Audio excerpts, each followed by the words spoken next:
Okay, YouTube stream is live. TikTok stream.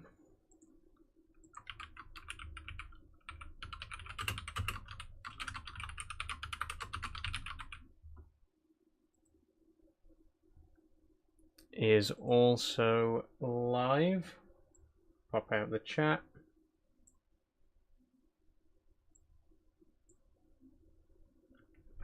Oh, don't do this again. I hate it when it does this. I can't see the window. Stop doing that.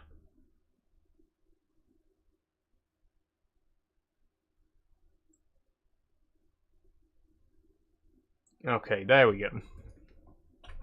Right, turn off the live preview. And we're in. Okay, got there in the end. Hello. Are we working? Yes, we're good. We're live. We're here. Welcome aboard, everybody. Welcome back to Minecraft Monday. How's everyone doing?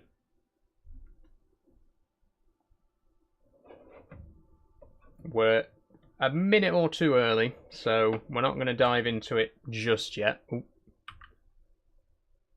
We'll give it a second for a few more people to join, but hello, how's everyone doing? How's everyone's Monday?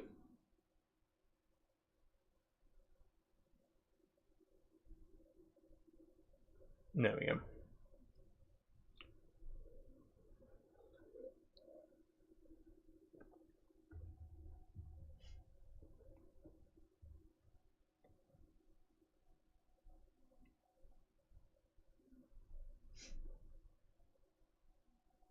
Would have been nice if there was some music playing right now, but, you know, we can't have everything.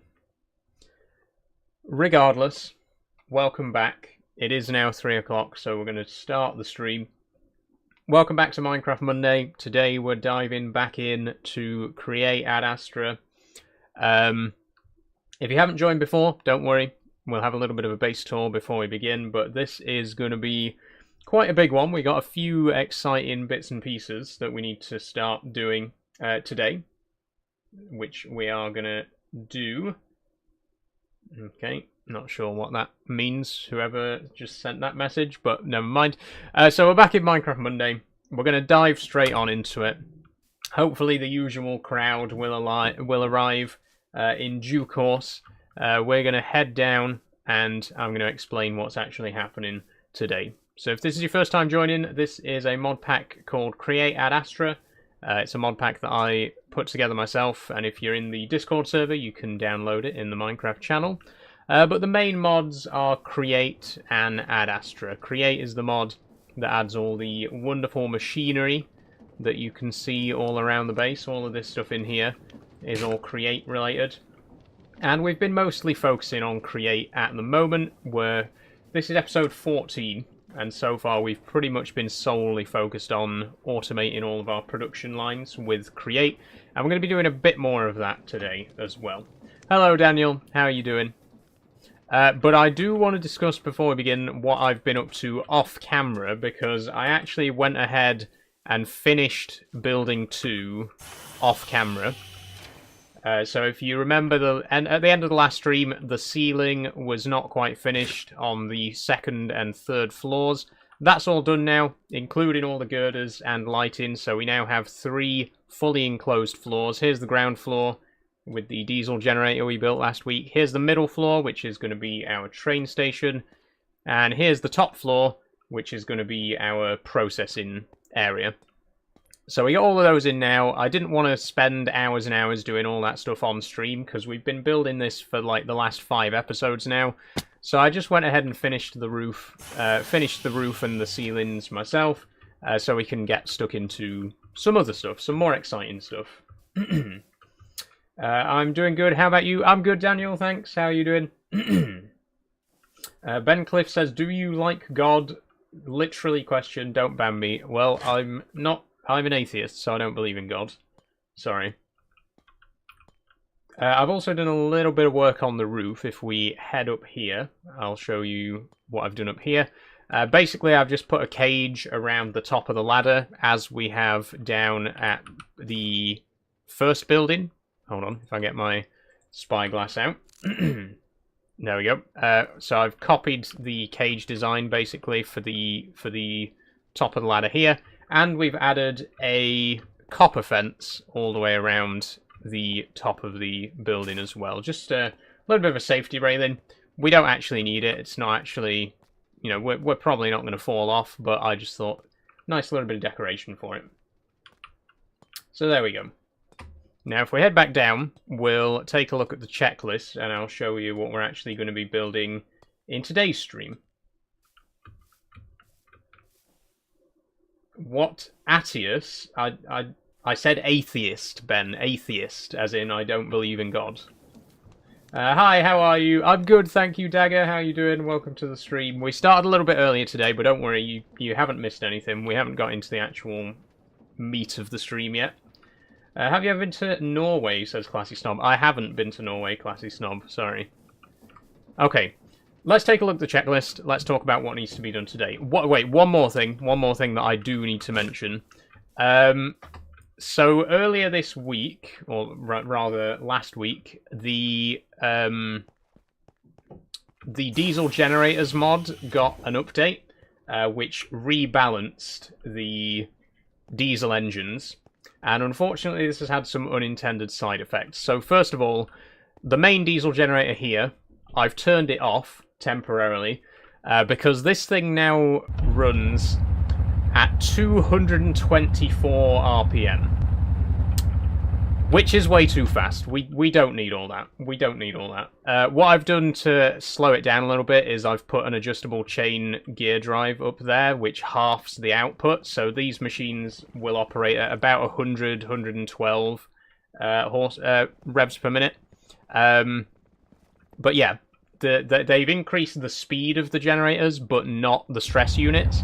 So it turns a lot faster now, but it doesn't produce any extra stress units, which is a bit of a problem.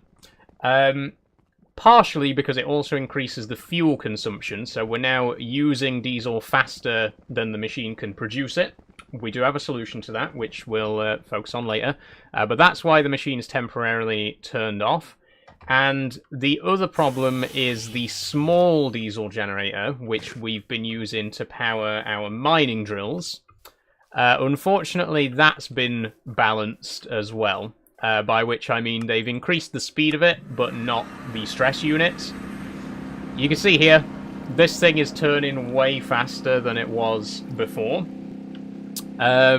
Which is a problem, because the faster the machinery operates, the more stress units it consumes. And this isn't producing any extra stress units. It's producing the same amount of units, but at a faster speed. Which means, unfortunately, there aren't enough stress units to power the pump anymore. I've got a temporary solution, which is I've put a water wheel in just to power the pump, but yeah, unfortunately this generator is no longer powerful enough to turn the pump and the mining drill at the same time, so it's only powering the mining drill, and we got a separate water wheel for the pump. Let's check how we're doing though, by the way. We got 47 raw iron at the minute, and we got a canister being drained right there. Okay, so we'll just go ahead and smelt this, and then we'll check out the checklist, and I'll show you what we're actually going to be doing today. Have you got a thunderstorm coming, says Daniel? Yes, I've already heard a bit of thunder rumbling here in Doncaster. It is going to be... It's not started raining yet, but we've got a big storm coming. The weather's going to be awful this week. I say the weather's going to be awful this week, but honestly, I'm grateful for it. I'm glad we're going to get a bit of rain. Finally a break from the hot weather that we've been having recently. Okay, there we go, 47 iron ingots. So, checklist time. Finally, let's look at the checklist. So, we got 4 things on the checklist. First thing, rooftop crop farm. So, up on the roof, we currently have a potato farm and a wheat farm. But they aren't. We aren't producing enough bone meal, basically. To cut a long story short, we aren't producing enough bone meal because the way the machine works is the fermenter uses a 1-to-1 ratio of potatoes and bone meal. But to get 1 piece of bone meal, you have to fill the composter all the way to the top. So basically we've got loads of potatoes and no bone meal. So what we're going to do is we're going to build another crop farm on the roof just for bone meal. I'm thinking maybe onions or carrots. We're going to have another farm just to make vegetables for the composters, which should increase our throughput of bone meal, and that should increase our throughput of biodiesel, therefore. So hopefully, I'm just going to wait till I can actually sleep. So hopefully that will then enable us to turn the main diesel generator back on, because we will be producing, again, more than we're consuming. So that's the top priority. We're going to get that done before anything else. Then the crushing wheel and the mechanical crafters, we're going to organise those a little bit. I've got a permanent place in mind for them on the bottom floor of the building. These last two, though, these are the most interesting things that we're going to be doing today. So we're going to be doing a drill monitoring system. Don't worry about that. I'll explain that later. You'll see what I mean when we actually get to that. But if we head over to the iron mine here, basically at the moment there's no way for us to know when the biodiesel has run out. So if this engine stops working, there's no way for us to know about it. And it's happened before when I've come over and the machine's been not running, and it could have been not running for hours, you know. We need a system so that as soon as it runs out of diesel, we get notified and we can come and replace it straight away. And that's what the drill monitoring system is going to be. We're going to have a system so that when any of our drills run out of diesel, we get a message back at the main base and we can instantly come and replace it. How are you today, my friend? I'm good, Wraith2Toxic. How are you doing? And then the last thing, probably the most exciting thing, we're going to be building a lift shaft. I'm really excited for this. At the minute, the only way to get between floors is to climb up a ladder. We've got a ladder on the inside of the building. Thanks for following Wraith2Toxic, by the way. We got a ladder here, which goes all the way up to the top floor, but this is really just for maintenance. This is just to get up onto the girders and you know, work on the machines and stuff like that. We need a proper way to get between floors, and we are going to be putting a lift shaft right here. We're going to have a lift to all floors. It's going to be really good. It's going to be really polished. Yeah, it's going to be good stuff. Good stuff. But first of all, before anything else, the top priority is the rooftop crop farm. So we're going to head up there, and we're going to basically just copy and paste the existing farm, because we've already got two of them. We know that they work. Let's just put another one in, right? So if we switch to copy mode, go from here to here, we'll have to build up a couple of blocks.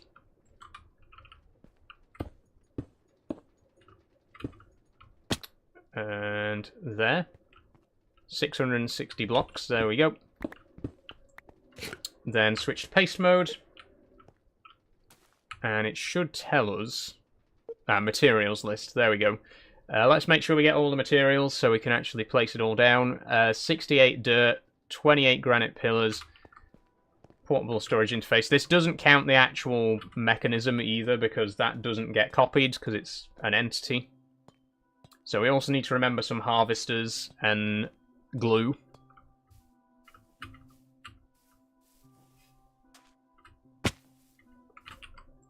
Okay, granite. Let's start with granite. 28 granite. We don't have any granite, apparently.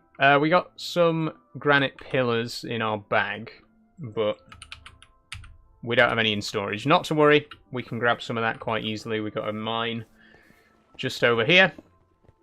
How's you today? I'm good, thanks, Strawberry Plant. How are you? Welcome to the stream. We've only just started, so you haven't missed anything. Well, apart from me explaining what we're going to do today, but you're going to see us do it, as you're going to see me do it anyway, so... So for the lift shaft, lifts are fairly easy to do and create. There's a block called an elevator pulley, which is a really simple thing to set up. You just put redstone contacts on each floor, You put some elevator controls inside the actual cabin of the lift, and then you literally just step in, you select which floor you want to go to, and it goes to that floor. Very, very easy to set up.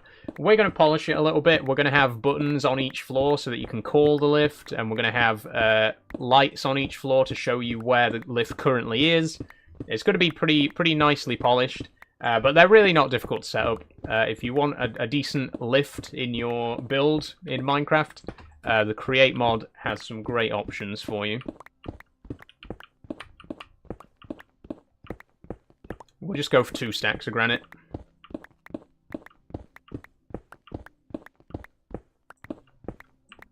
Actually, that'll probably do. I think we only need it for this crop farm. I haven't really got anything else planned granite-wise today. You'll also notice when I if I press P here, we've got a new mod called Over Alarms. I'll explain more about that later, but that is going to help us to set up the alert system for the mining drills. So again, whenever one of our mining drills runs out of fuel, we're going to get a message back at the base, and we're going to use the alarms mod, the Orva's alarms and sirens, to set that system up. It's going to be good. I'm really genuinely quite excited about it. But one thing at a time. Like I say, the absolute priority needs to be this crop farm, because we need to get the biodiesel generator up and running again. So we'll just go ahead and whip up some granite pillars. There we go, lovely stuff. I discovered as well the building gadget can take stuff out of your backpack as well. It doesn't actually need to be in your main inventory, so if we chuck stuff in the backpack, it'll still be able to build with it. 68 dirt. Oh, well, it's going to try and place farmland, so we'll just have to manually fill in the dirt. But we got plenty of that, so no worries there. 2 portable storage interfaces. 1 windmill bearing, and then, yeah, the rest of the stuff for the actual thingy-mabob, the rotating part. I've been playing Bed Wars on Minecraft lately. Nice one, Daniel, nice one. Not really my cup of tea, Bed Wars, but as long as you're having fun with it. Wait, how do I make an interface again? What are your pronouns? The one and only... she, her, thanks for asking. The one and only. We need a chute. Ah, that's where I was going wrong. Well, we've got some chutes. So 2 of those. 4 harvesters. Which means 8 iron sheets. We'll go and get those pressed.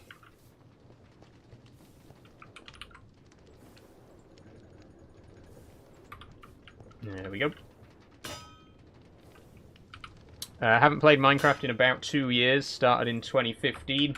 Nice one, the one and only. I think I started around 2013, because my first experience with Minecraft was just after the Redstone update 1.5, which I believe was 2013. So, going back a bit, what was I going to search? Bearing, a windmill bearing we need. Slab. Oh, that's easy.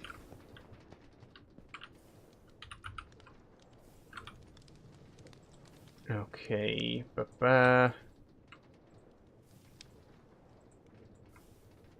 There's... Oh, wait, we've only made 2 there.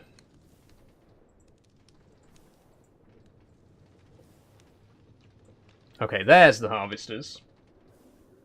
I started 2012. Nice one, Daniel.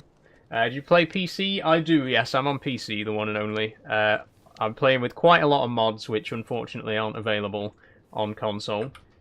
We're going to need a barrel as well, aren't we? And, surprise, surprise, we don't have one.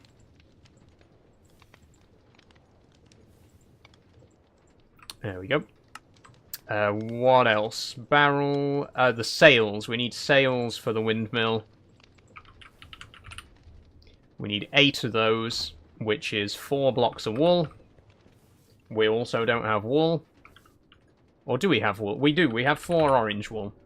I don't think the colour matters, so... And some sticks.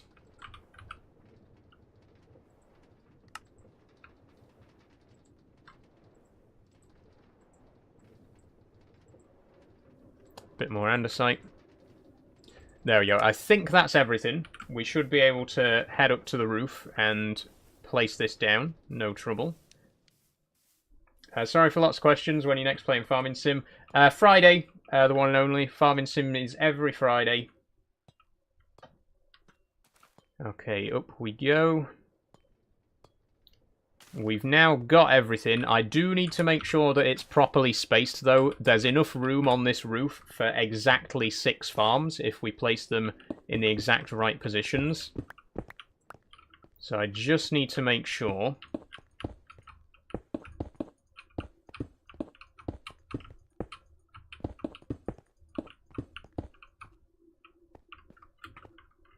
Okay, that's not quite right. I think we need a slightly bigger gap between them. Yeah, because there's four blocks here at the end. Okay. Don't worry, I know how to space them. I think the roof might be dark enough for mobs to spawn as well, so it might be worth putting a few lanterns in the middle. But we'll get to that. Thanks for following, Trippy. You know you are, says Leon. No, I am what, Leon?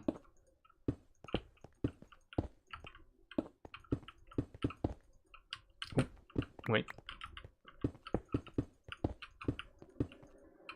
There we go, perfect. So you can see here, like I say, there's going to be exactly the right amount of room.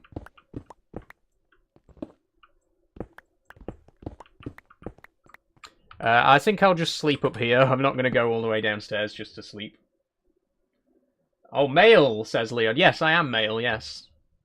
I have male organs, and I was assigned male at birth. I probably have male chromosomes. I don't know, because I've never had a chromosome test, but I think it's safe to assume. I am male.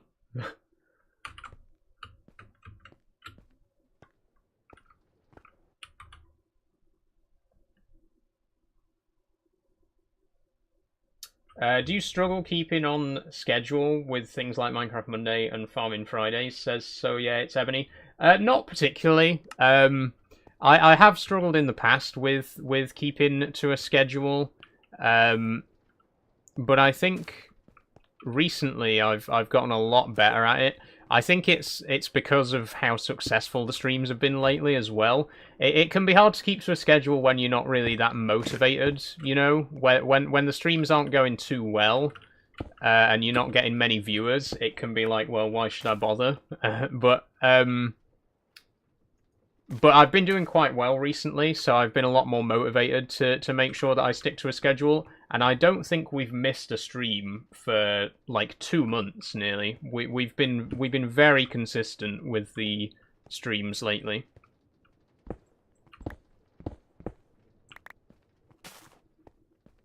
You cannot change, says Leon. Can't change what, Leon?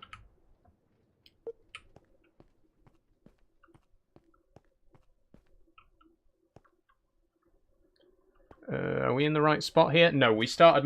Right.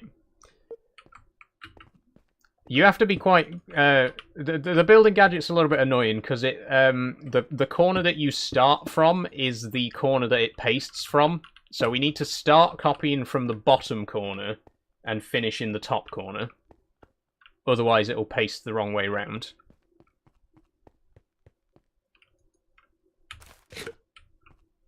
There we go. Okay, so now we just right-click. Right, that didn't... Oh, so maybe it doesn't paste the stuff from our backpack then. I could have sworn that it did.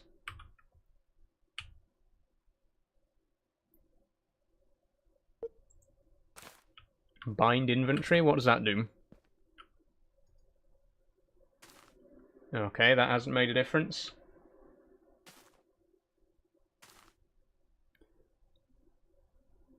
I could have sworn that I tried it earlier and it did let me copy stuff from my backpack, but maybe not, maybe not.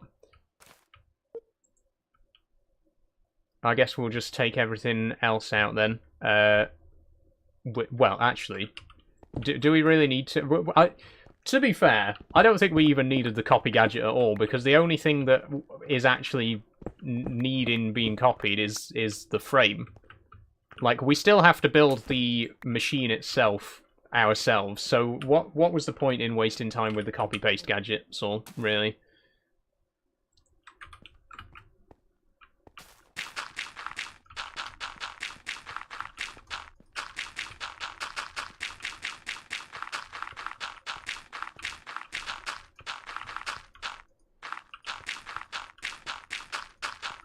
We should have exactly the right amount for this.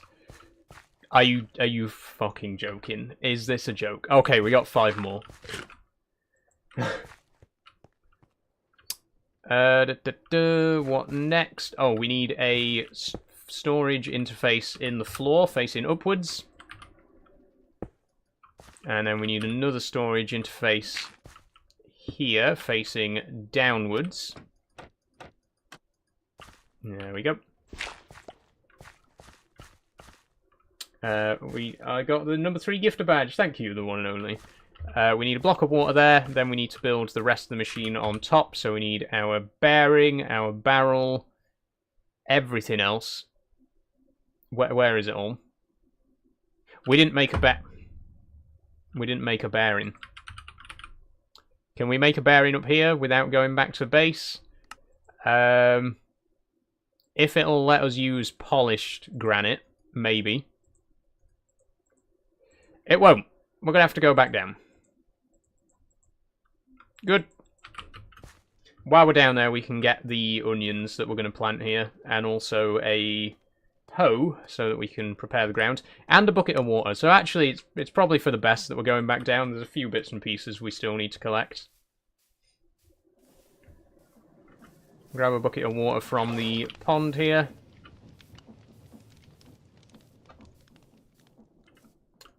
Then we need a hoe.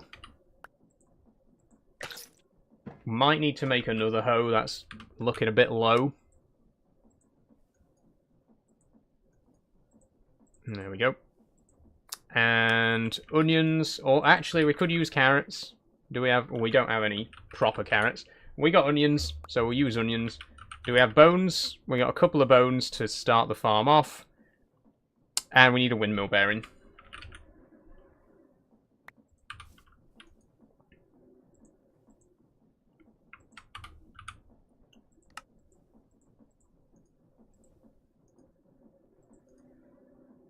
Why is that not...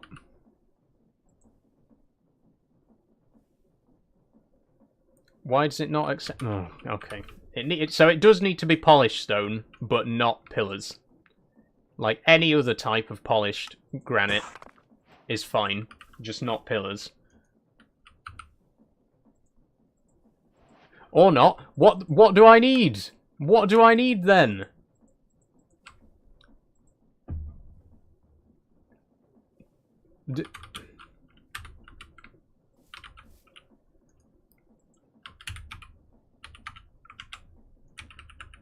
Okay, diorite. It will definitely work with diorite. Are you...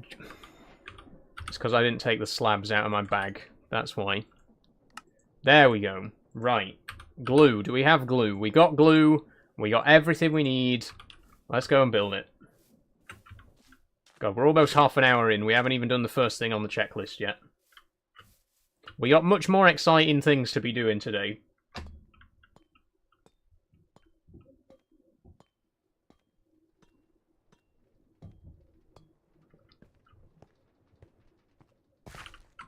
Right, water in there.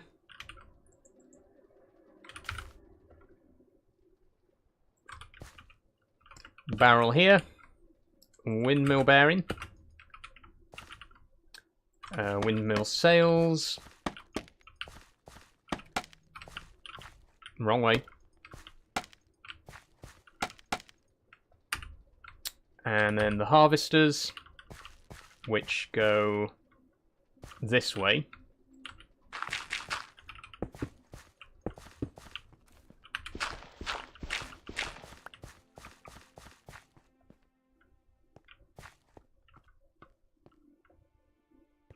Max, it's me. Could you help out on FS22 and explain it all again, please? I don't have FS22, Max, unfortunately. I don't have the game installed anymore.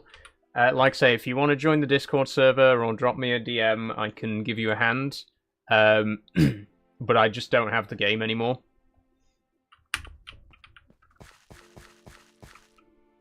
Okay, I think this is ready to go. So glue here and then there. I think that's all it needs because the sails, yeah, the sails will automatically connect. 7 says Chester. Yes, Chester. You've seen my 7K video. Thank you for 7K, everyone, by the way. I have posted a new video, which is a little bit, shall we say, experimental compared to my usual videos. But go and give it some love if you're interested. Okay, let's see how many onions we can get.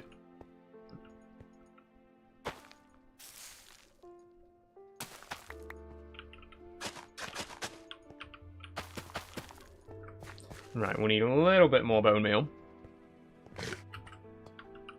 I liked it. Thank you, Chester. It was, basically, I had 3 different ideas for the 7K video, and I decided to just do all of them, and I think it worked out really well, honestly. I think it works as its own video, you know? Do we not have any bone meal at all? No. I'm going to steal some potatoes from this machine so we can make some more bone meal.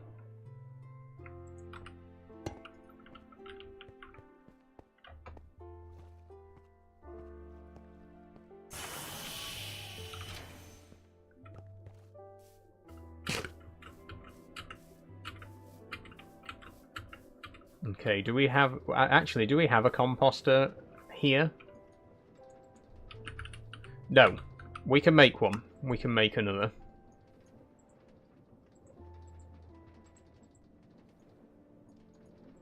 There we go. And we'll just pop it. I mean here, I guess. We can just move it afterwards.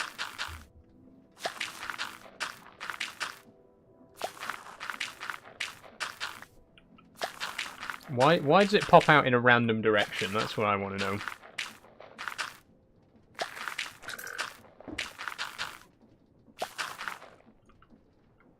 Okay, we got quite a lot of these potatoes. I'm going to go and sleep because it's getting dark, and then we'll do the rest of the potatoes.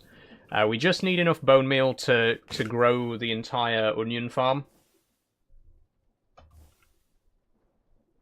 And then basically, like I said earlier, the idea is the onion farm is going to be only for bone meal, so the onions are going to go straight into the composter to be made into bone meal. Because the fermenter uses 1 bone meal for every potato, but we're producing way more potatoes than bone meal because, obviously, to get bone meal you need to use quite a lot of compostable material.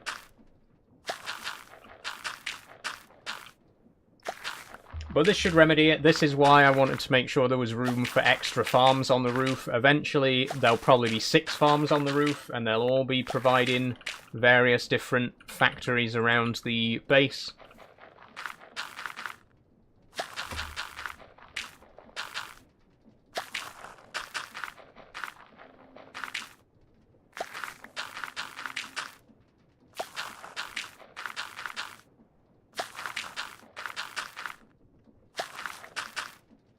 Okay, there we go. We got 24 bone meal. That's it's a start.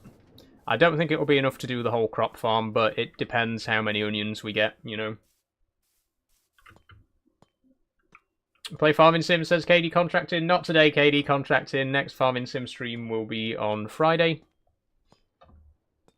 Oh, nearly got stuck on the cage there. Okay. So, I think we'll just keep bone meal in this one.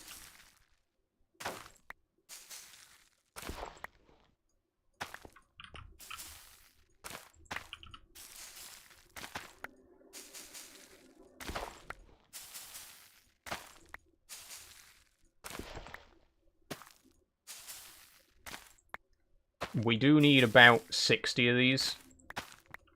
Yeah, that's not going to be enough to cover the whole farm. Damn.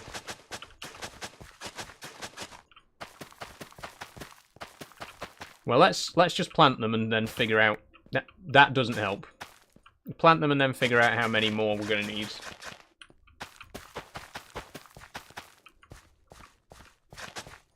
About half a farm's worth by the looks of it. So... 9, 18... Oh, wait, what's this? What's that about?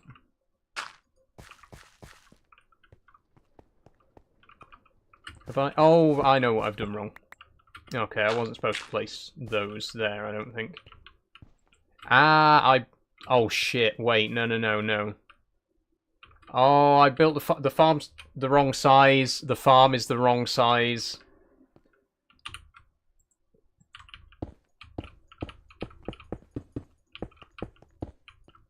Shit. Okay. I've made a terrible mistake, everybody, and now I'm just punching holes in the floor. And there's also no way to get back up to the roof from down here, so now I'm going to have to go all the way around the outside of the building. I'll tell you what I've done wrong. So what I've done wrong is I've placed it one block too far to one side. So basically we're going to have to take the whole thing apart and build it again.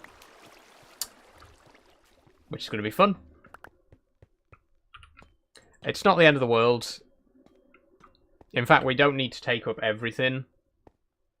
But we are going to need to shift some stuff.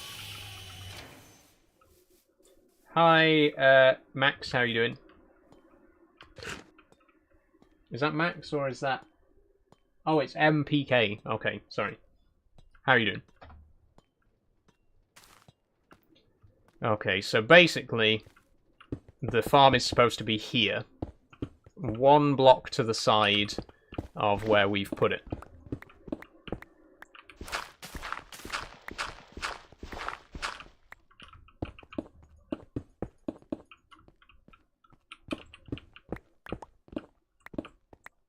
I just put Farm Sim 25. Nice one. I hope you have fun with it. Great game. What am I even doing? Stop punching holes in the floor. I'm gonna have to go downstairs to pick that up now.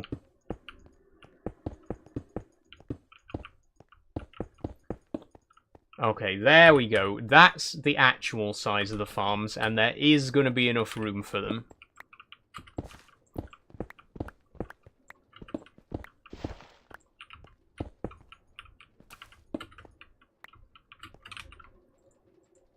Okay, it's not too difficult to fix, to be honest. Except for some reason I've run out of dirt. How have I run out of dirt? It's the same amount of dirt. What do you mean?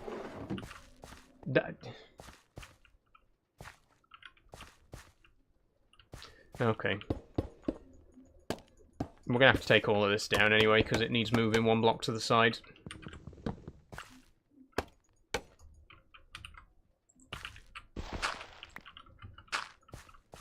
Okay, there's the actual centre. Right, we need to go and get one more block of dirt, and then we also need to pick up the blocks that I dropped downstairs.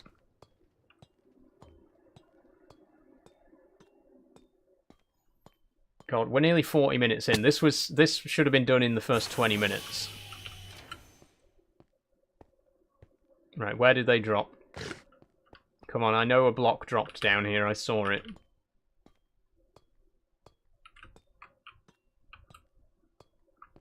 There. Okay. That's it, is it? One single block of stone. That's why I went all the way up there. Good. Okay, you know, I'm not even going to go back to base. I'm just going to get a block of dirt from here.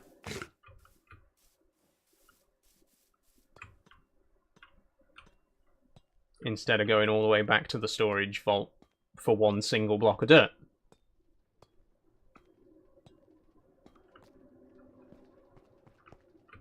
There we go. Right. So the bearing needs to go there. Ignore that. I'll pick that up later. Water there. Another bearing here. And then we can hoe all this. Well, actually, we can't hoe it yet. We need to... Let's build the thing first. Remove that glue.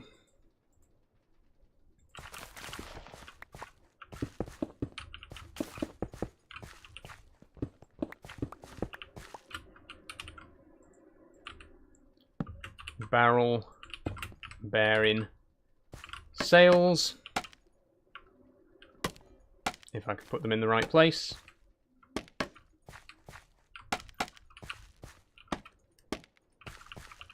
Okay, now re-glue it. That's ready to go. We'll try and line it up so that it's more or less in time with the others. In fact, no, because I deliberately put those out of sync with each other, didn't I? Let's just set it going. Okay, that's now the right size. We've got enough room for another set of farms over here. I can move this out of the way for now, though.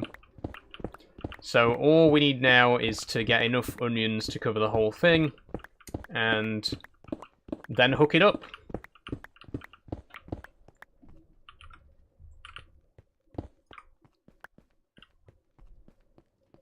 Okay, hoe. Hoe all this. I knew it was going to break.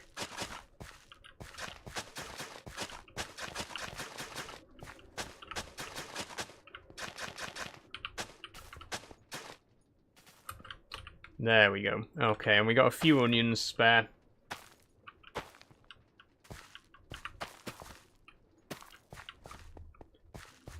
I guess, well, the onions can't actually go anywhere yet because we haven't connected up the chute, so we could just leave this for a while to gather more onions. And in the meantime, we can go and get on with the next thing on the checklist. So, yeah, let's do that. Let's leave it be. Oh, it started raining, by the way. IRL.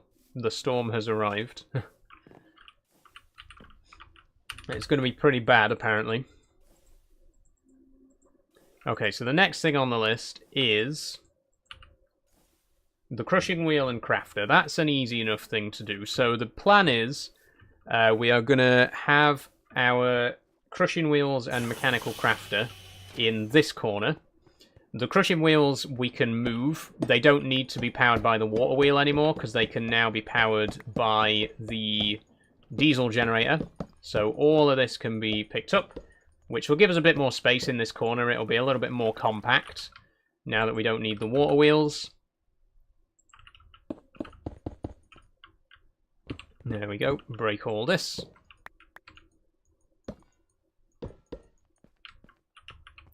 Okay, there we go. And we're now going to put them against this wall instead. So, do we have any girders? We do, but we could do with a few more. I'll go and whip up some of those.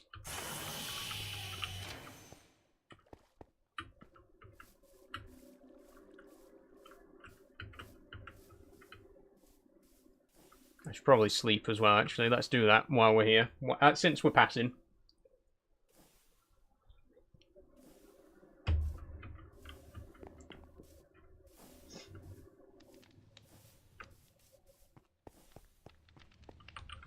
Okay, how many girders should we make? I mean, we got a fair bit of iron right now. Let's do a few. 12 times 8, no, 4 times 8. 32. It's better than nothing.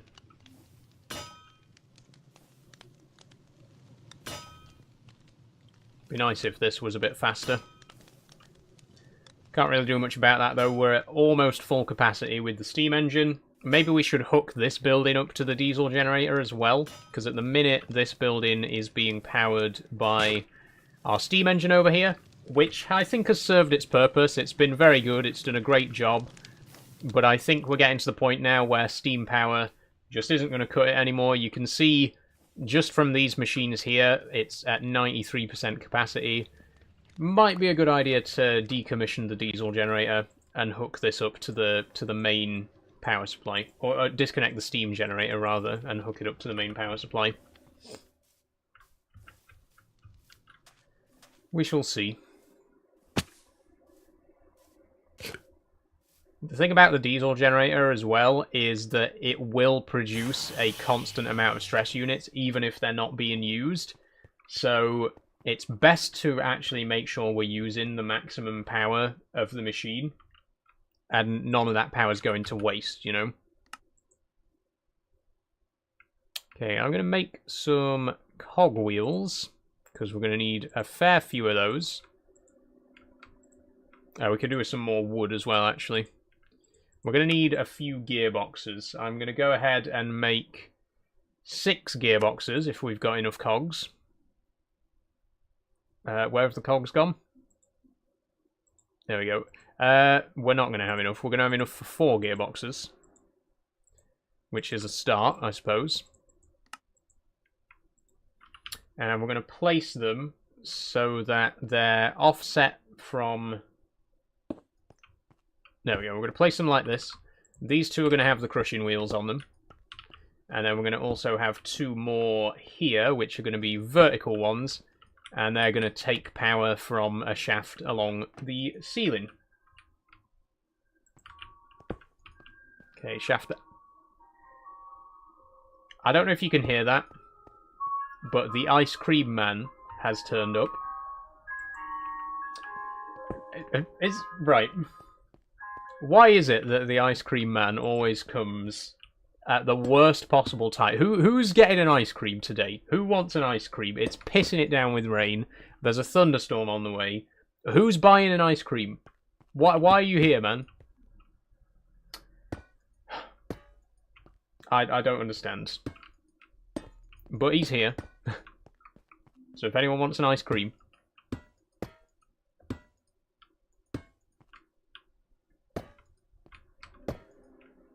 what's your intentions for this project? Says Vex. Our eventual intention is to get to space. We've got a mod called Astra, which is essentially a remake of Galacticraft, a classic Minecraft mod from back in the day. So we are going to be aiming to get to space at some point. But for now, we're just focusing on the create portion of the mod pack. So we're focusing on automating all of our machinery and stuff like that. Which is going quite well.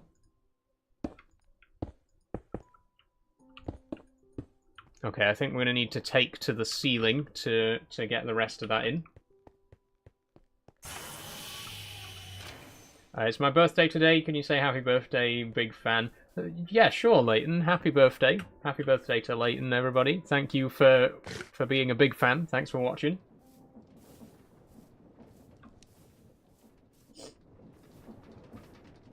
Okay, we need a couple more gearboxes. Oh, we got a few. Good. Will that be enough, actually? We might be able to manage with just these. I also want to make a couple more cage lamps as well. The andesite ones are cheapest, so if we go for yellow andesite cage lamps, we might actually have a couple. No, we don't. But they're easy. They're easy to make.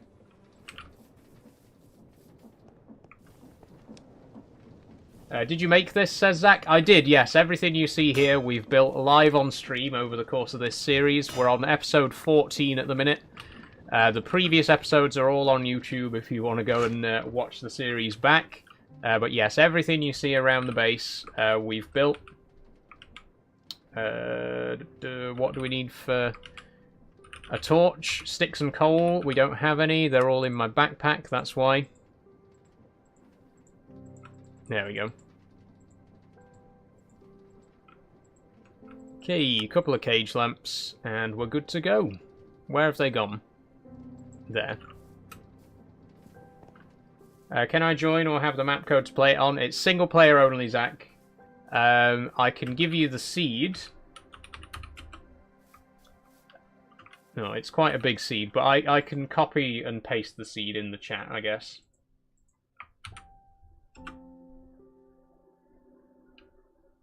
Your comment wasn't posted because of this live settings. What?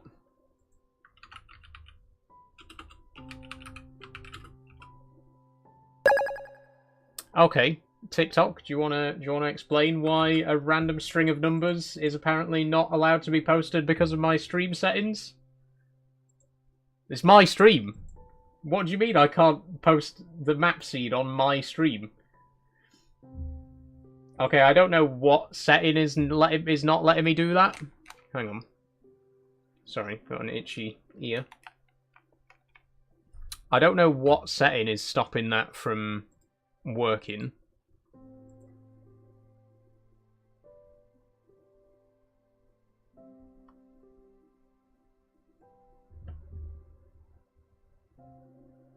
What?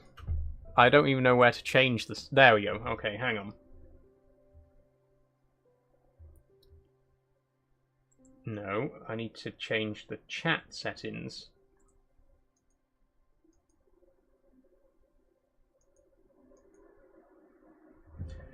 Hold on a second, everybody. TikTok's being stupid again.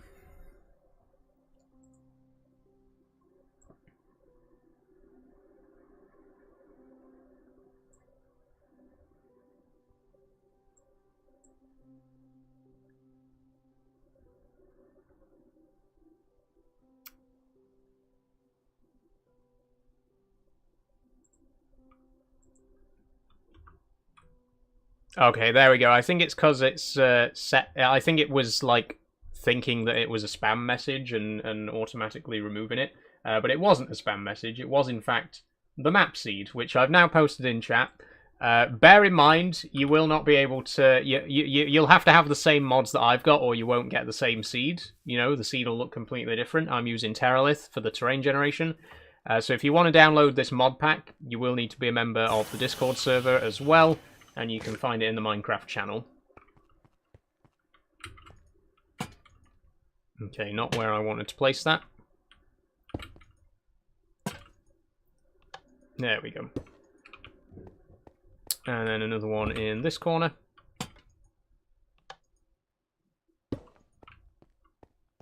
Okay, then we head up to the rafters.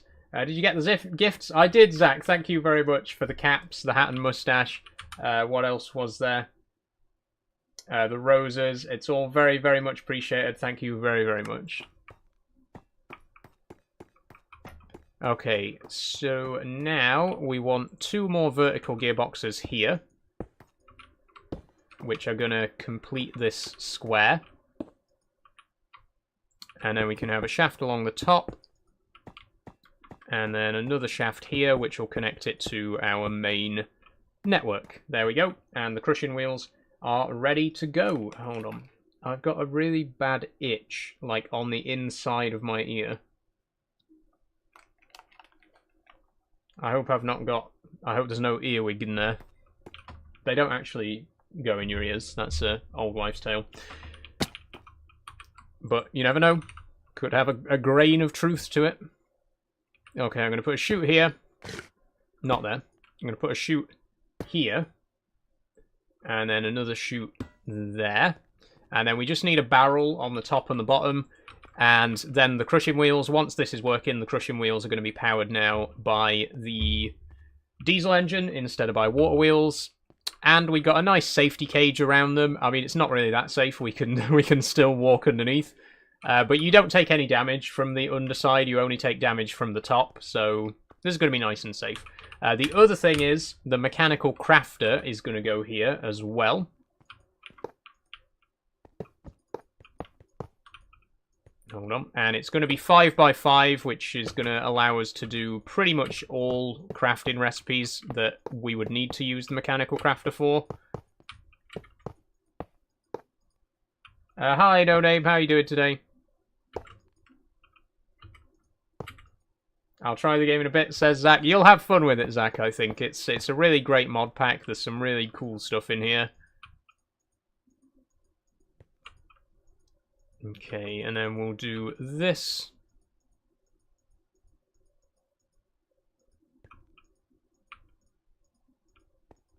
Just making sure that all the crafters are pointing in the right direction.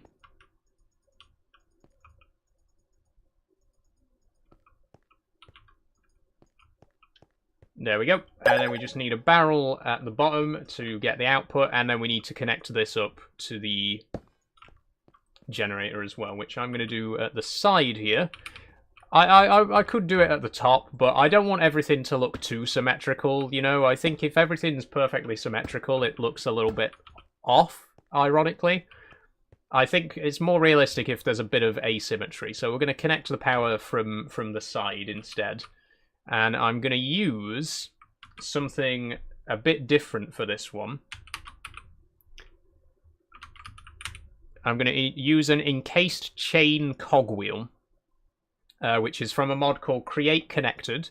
It's basically an encased chain drive combined with a cogwheel, but it lets you have two cogwheels at angles like that and still mesh with each other, which is pretty cool. Oh, let me sleep first. I'm good, how about you? I'm very good, thank you, no name. Thanks for following Emma, by the way. Very kind of you. Okay, so we need 3 barrels and 2 of these encased cog wheels. Encased chain... No, wait. I've forgotten the name already. Encased chain cogwheel. That's what we need. Thanks for following, Mason. Oh, spiders. Speedors. What are these? Maggots? Oh, the spider killed a fly. Lovely. Okay, barrels. We got 3 barrels. Perfect. Cogwheels, do we have? Nope.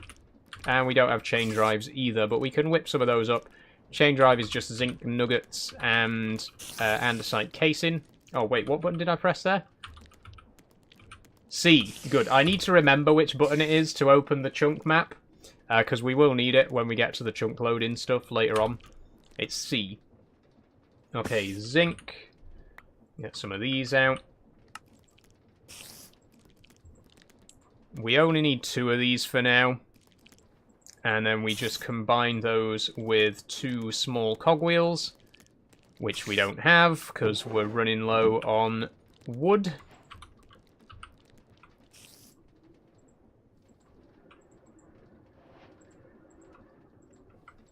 There we go.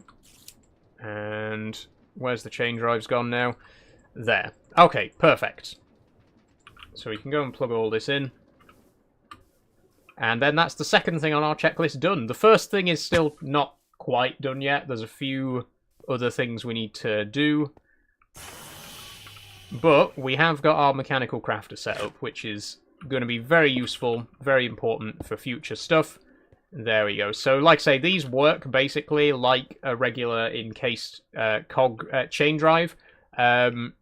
But as you can see, there's a cogwheel facing vertically there, and there's a cogwheel facing horizontally there. And this mechanism allows those cogwheels to mesh together, even though they're at different angles, different orientations.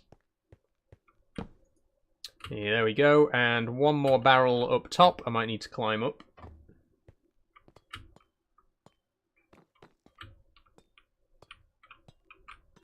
No, not up to the 2nd floor, just to the ceiling. There we go.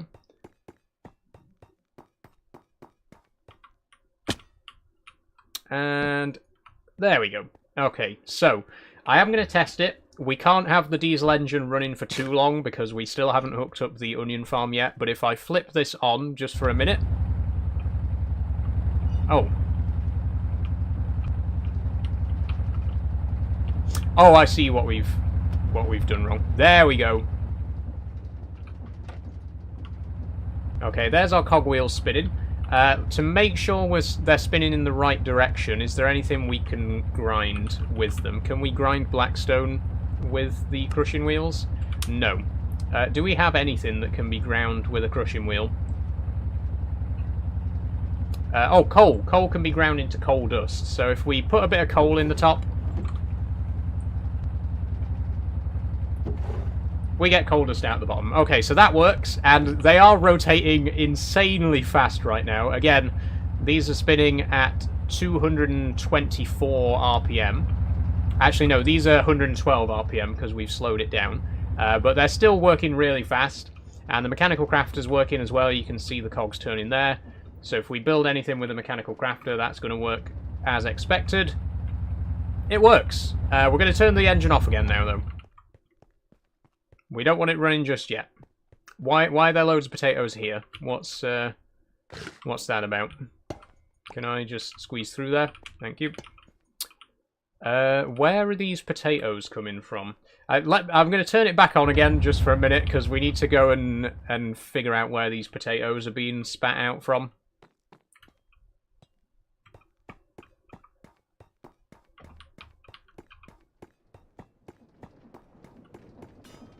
Okay, the belts are definitely moving in the correct direction, and you can hear the seed oil presses working away.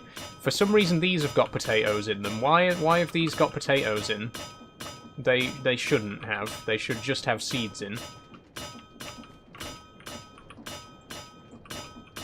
So there's a potato leak somewhere. So somewhere potatoes are getting into the machine in a place that they shouldn't be. And is there some in there as well? Yep, there's also a potato in there.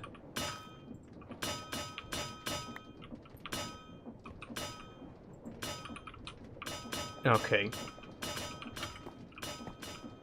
Okay, so there may be... we need to put something here so that the potatoes don't come out of this side. We could just put anything in there. We'll put granite pillars so that no potatoes are getting spat out the back half here. They'll all go along here. So the potatoes are all going to go along the bottom. The wheat is all going to go along the top. The onions will also go along the top once we got that set up. And then the seeds will go along that way. Okay, now we can turn the machine back off until we have the onion farm up and running. So, get the checklist out. The crushing wheel and mechanical crafter we've done. The rooftop crop farm. Let's go see how it's doing. As soon as we got enough onions to cover the whole patch, we can hook it up to the main array, and then we can turn the generator back on, and hopefully it'll stay on this time. Hopefully we won't have to turn it off again. Okay, how are we doing? Oh, perfect. Look at that. Okay, cover this whole thing in onions.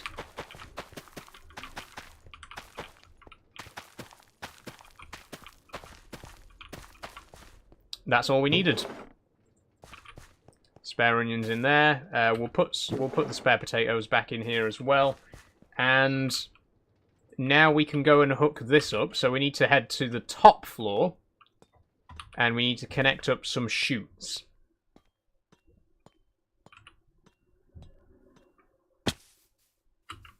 Actually, it might be a good idea to... No, we will start from the top floor. We'll start from the top floor. Hopefully we got enough chutes to go all the way down. So we're going to copy this array here. But it needs to be aligned with the second crop farm, which is here. Okay, there we go. Oh, wait, hold on. Let me do this. Oh, we can't shift-click on the side here? These are really hard to place at an angle.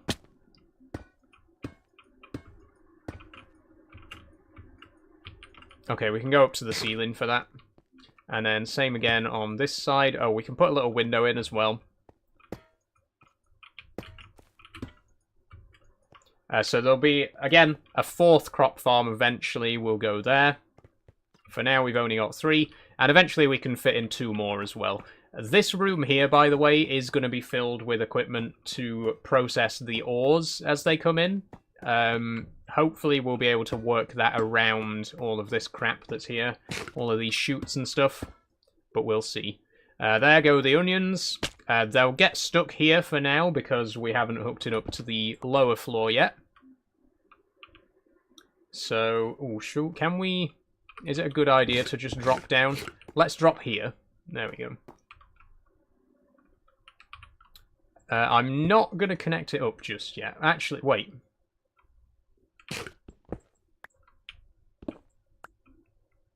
There, okay, that's why I didn't want to connect it up, because all the onions are now just going to drop out onto the floor there. Lovely. What are you making? Says Archie. At the minute, Archie, we're just hooking up our onion farm to the rest of the setup. So what we're going to do is we're going to have a belt along here. which is going to take the onions over to this chute, and then they'll drop into this chute, the same as everything else. I think they'll go straight into it from there, and then they'll go down to the floor below, just like everything else. Ow. So one last thing we need to do is put a few gearboxes here. Are you okay? I'm good, Sam. How are you doing? Welcome to the stream. We need one more gearbox.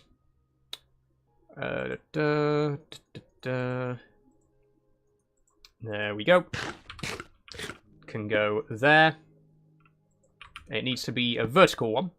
No, don't put the clipboard on there. We don't want the clipboard on there. Shaft there. Won't let us place a shaft there. There we go. I'm going to take the building gadget out of my hotbar so we don't accidentally place anything. Then we can encase this. And vertical gearbox there. And that's good to go, I think. Oh, we need one more gearbox at the top as well to put the output across the top. Oh, shit.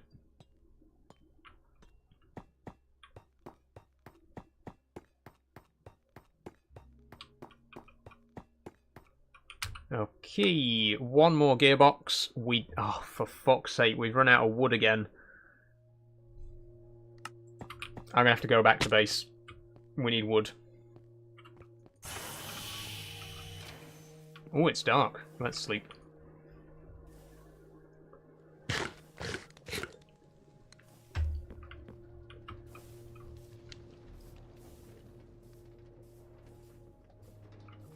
Okay, let's make some spare cogs, shall we? Because we're going to need quite a lot of them. Let's just get all of these birch planks and make a shed load of cogwheels.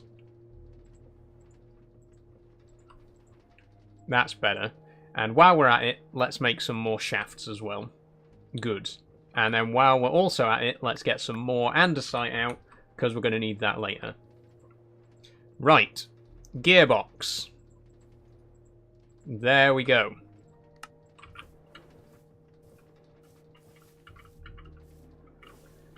Oh, fly. Hello. Go and place this inside. And if everything's gone according to plan, and if I've not gotten anything wrong, as soon as we turn the machine on again, it should start feeding onions into the bone meal, into the composters, which will give us bone meal, which will, again, kickstart the biodiesel production once more.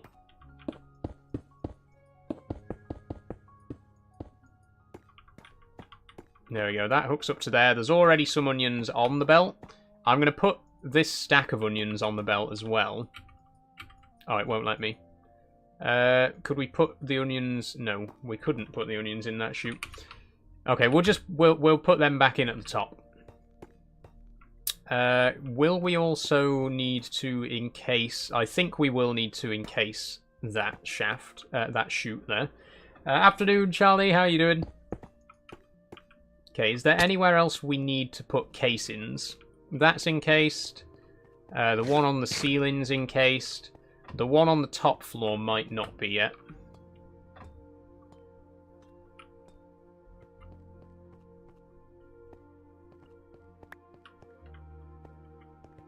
Yeah, this one here is not. There we go. Now it is.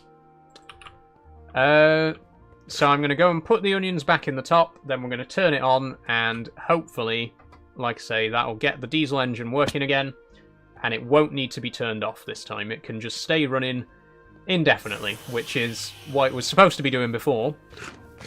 But it's a whole thing. It's going to work this time, I promise.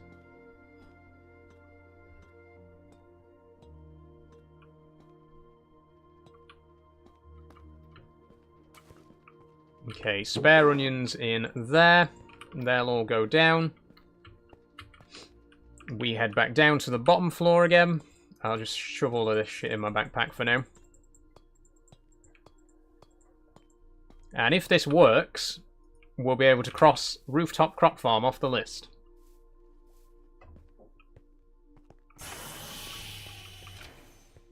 Okay, so if I just flip this lever, turns on the generators, we should start to see onions coming down. Maybe we should go up and actually make sure that onions are coming down. Make sure the belts are turning the right way. Yep, okay, that's turning the right way.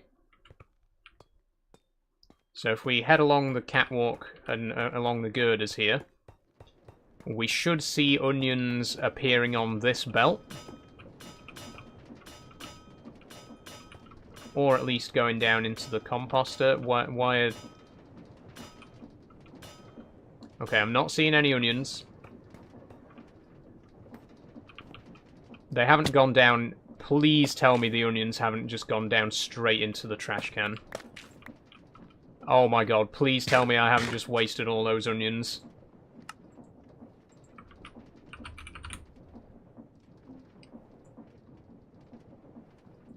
Okay, I'm putting onions on the blacklist. In fact, we should probably put wheat on the blacklist as well.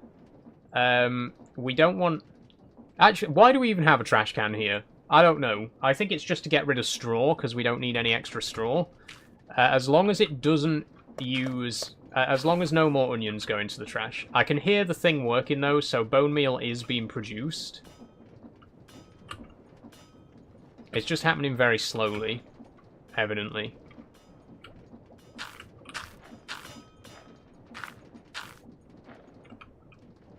You can see the dial working, though. And you can see the 6 bone meal in there right now, which means we are producing biodiesel. The mixer's working. The tank is refilling. Oh, yeah, damn, we've got over 30 buckets now. The question is, will it be fast enough this time to override the amount that this machine consumes? Like, will it produce more than it needs? Because that's really the problem here, is that it wasn't before. It seems to be looking pretty good this time, though. It might even be a good idea to get rid of these extra fermenters and just have one fermenter working full-time, because these aren't even going to get any bone meal in them. But we'll leave it for now. The point is, the machine is mixing. You can see one of the mixers going there. We've now got 33 buckets of biodiesel. Okay, this is a good sign. This is a good sign. It does seem like we're producing it faster than we're consuming it. 339. Yeah, I see the mixer working again. 34. Yeah. Yeah, you'll see it is constantly going down because the diesel engines are using it, but every now and then it will spike back up again. And I think it's filling faster than it's draining. I mean, the only way to find out is to let it go for a bit. I am going to quickly refuel one of these canisters, too. Someone else joined the Patreon, says Charlie. Yes, we got a new name on the Patreon board today. We got P. I don't know if they're watching the stream right now, but we do have a new Patreon supporter, P. And we did... Riley's a new supporter as well. Riley joined just the other week. So we've got 6 names on the board now. Getting pretty busy. We're gonna have to add a second column soon. But thank you everyone for supporting me over there.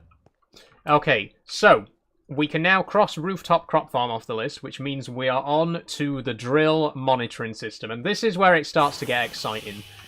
This is what I've really been looking forward to today. So again, to highlight the problem, let's head over to the iron mine. Thanks for following your boy Raheel. Let's head over to the iron mine and you can see what's going on. This machine is not currently running. Why is the machine not currently running? Because it's run out of diesel. Why has it run out of diesel? Because we didn't know that it was running low on diesel. You see the problem? The machine runs out of diesel. I don't notice it. 2 hours later, oh shit, the machine hasn't been running this whole time. So what we are going to set up now is a system that tells us when the machine needs refilling. So we're going to have a monitor here. We're going to have a detector that measures how much diesel is in the canister. And then when the canister's empty, that's going to send a message back to the base to tell us, come over and replace the canister. We're which is quite exciting. I've not tried anything like this with Create before. We can replace this canister right now, but hopefully... Just give it a second. There we go.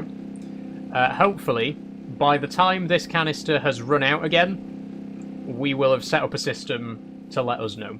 So let's head back to base, and I'll show you what I've got planned.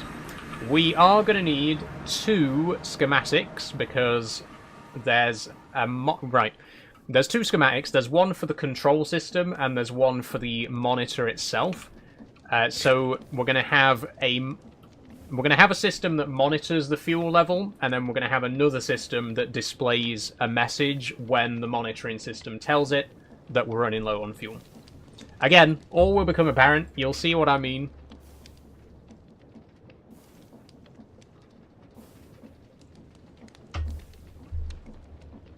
Just smelt this iron first.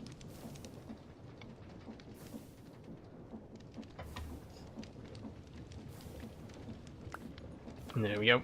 I'm just going to leave that one to smelt while we go and do other stuff. So, schematics. We need blue dye. Light blue dye. We don't have any light blue dye. Oh, we do have some empty schematics, though. That'll do just as well. So, place down the schematic table. Now, we have the warning system. That's the display. And then we also have the warning system control. This is the thing that controls the warning system, as the name suggests. We can put the spare schematic away, and we can also put the schematic table away. We don't actually need that out.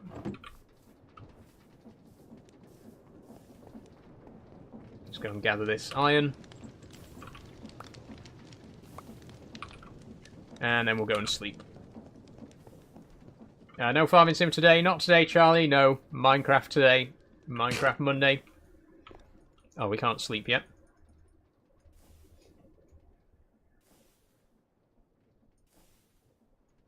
Any minute.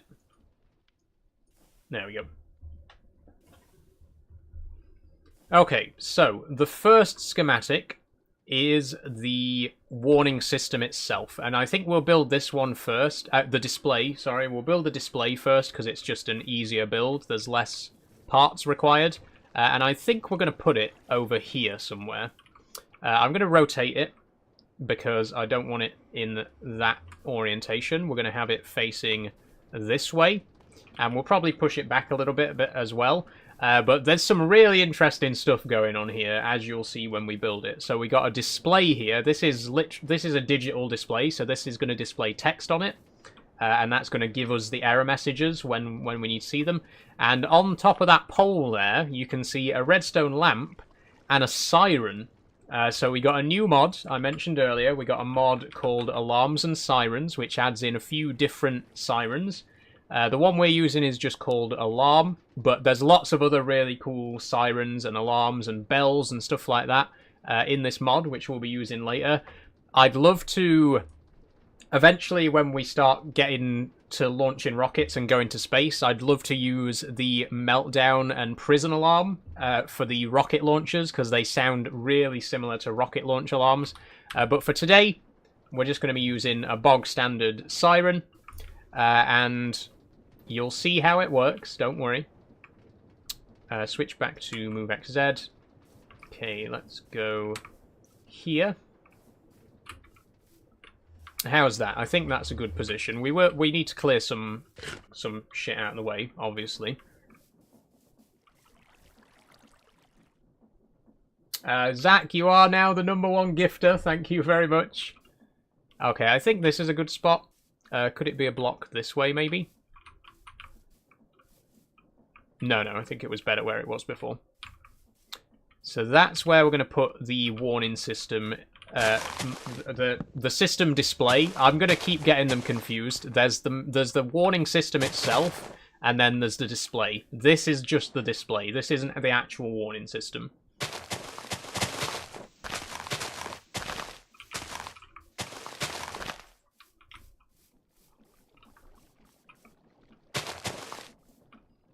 What's your biggest gift ever, says Zach?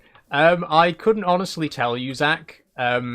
TikTok is deliberately very opaque about how much gifts are actually worth. You know, they have the coin system instead of just showing you how much someone's actually sent.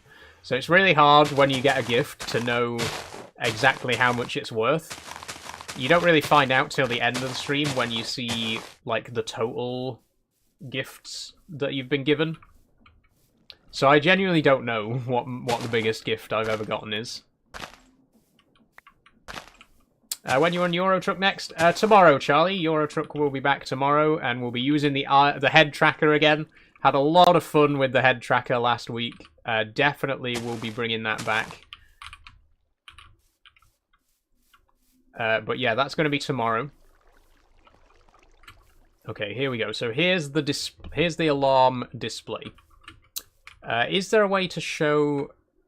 No, there isn't a way to show the actual ingredients you need with the schematic, but we can see here what we need. We can place the girders straight away, because we know where they're going to be going. There we go. Break that one. One here and here.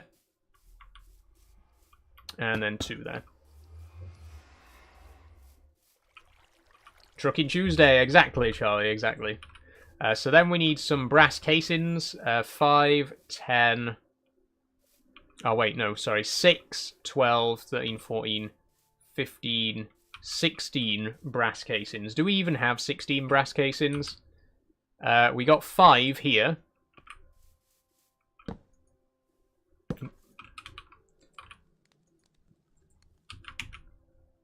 We don't. And we don't have enough brass either. We'll need to mix up some more brass. Zinc and copper. We have quite a surplus of both zinc and copper right now, so let's just go ahead and make a full stack of brass. You should play War Thunder. I'm not really interested in War Thunder. It's not really my kind of game. Okay, and fuel the blaze burner. There we go. Give it a bit extra. That's going to make some brass for us. Displays. We also need display boards. Do we have any display boards already? We do. Good. We got 6 of them.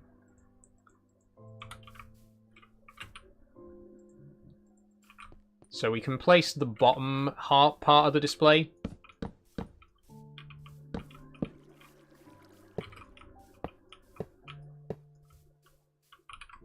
There we go. And then, oh, we also need... We'll put a brass case in here so that we can put the button on. And then another one here. Okay, then we need a few brackets. 1, 2, 3, 4, 5 brackets by the looks of it, and a small water wheel.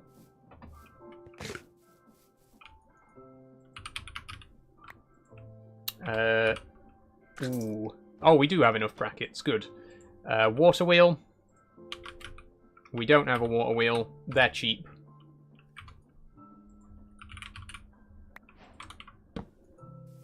Not there. Oh shit, the facade. Right, I've done that before. Accidentally lost a facade. Please tell me we've got some... We don't even have any spares.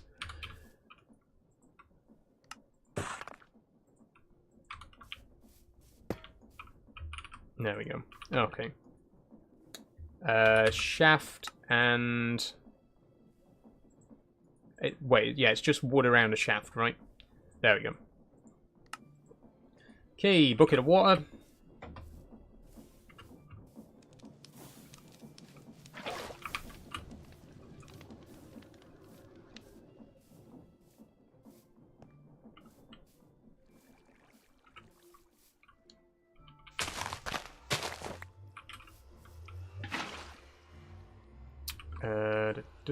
Shaft there. Water wheel there. Are you live on YouTube, as I'm going to watch on TV? I am live on YouTube, Charlie, yes, if you want to join me over there. You're more than welcome. Hold on a second.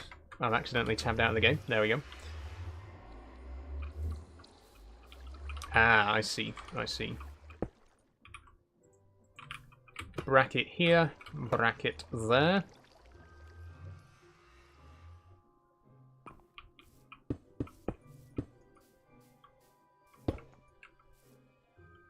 Bracket there. Bracket there. Okay, then we need a belt. Where's our belts? There we go. Belt there. And then some cogwheels.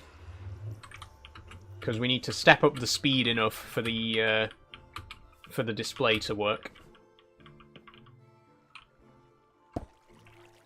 So large cogwheel there, small one there, then a... Wait. Oh yeah, then we just need a shaft here.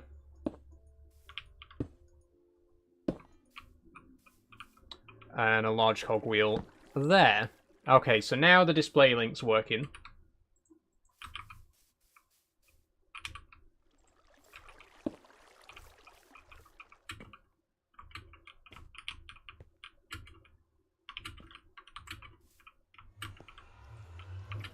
What, right, what, please just let me jump up. Thank you.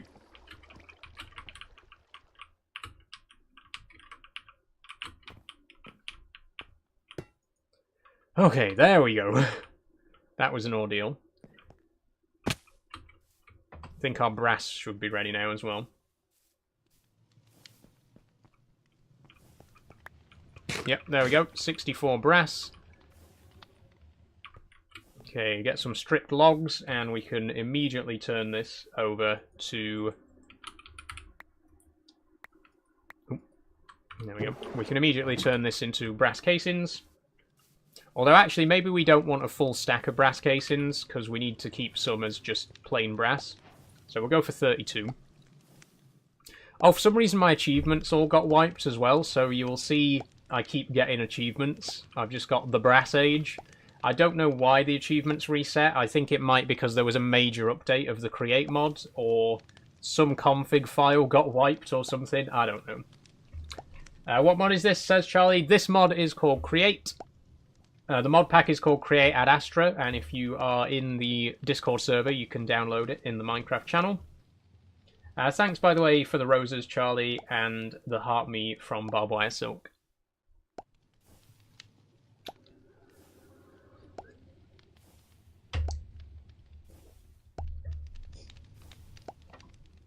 Nearly there.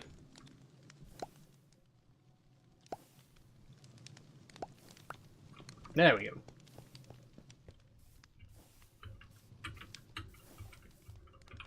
Now I'll just go and sleep. I want to put the bed inside building 2 today as well. Once we got the lift shaft in, we'll do that. Oh, by the way, Charlie, you'll have to let me know how it looks over on YouTube, because I don't get too many viewers over on the YouTube stream, but I think the stream does look better on YouTube because it's in landscape mode and you can see the game a lot better. So you'll have to let me know how it's looking. Okay, but this is now pretty much assembled. We still need to put the siren on top and attach the redstone links. You'll see all of that in just a few moments. But the way this works now is any text, we can put text on a clipboard, and then we click on the display link, and it adds that text to the display link. Obviously, it's not actually going to say rooftop crop farm crushing wheel /CR. It's going to say something else.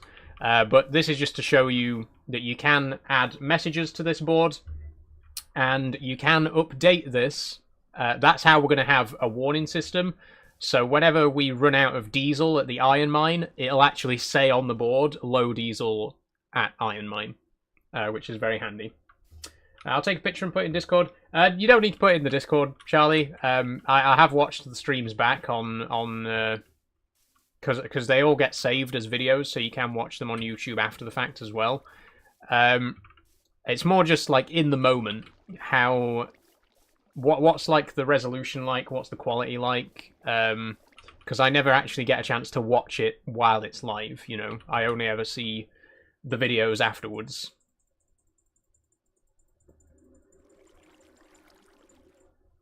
Okay, we need a redstone link just here. You'll see how that works later. And then last but not least, we need the siren and the redstone lamp. Redstone lamp, I think, is fairly simple. Glowstone with redstone around it, yep.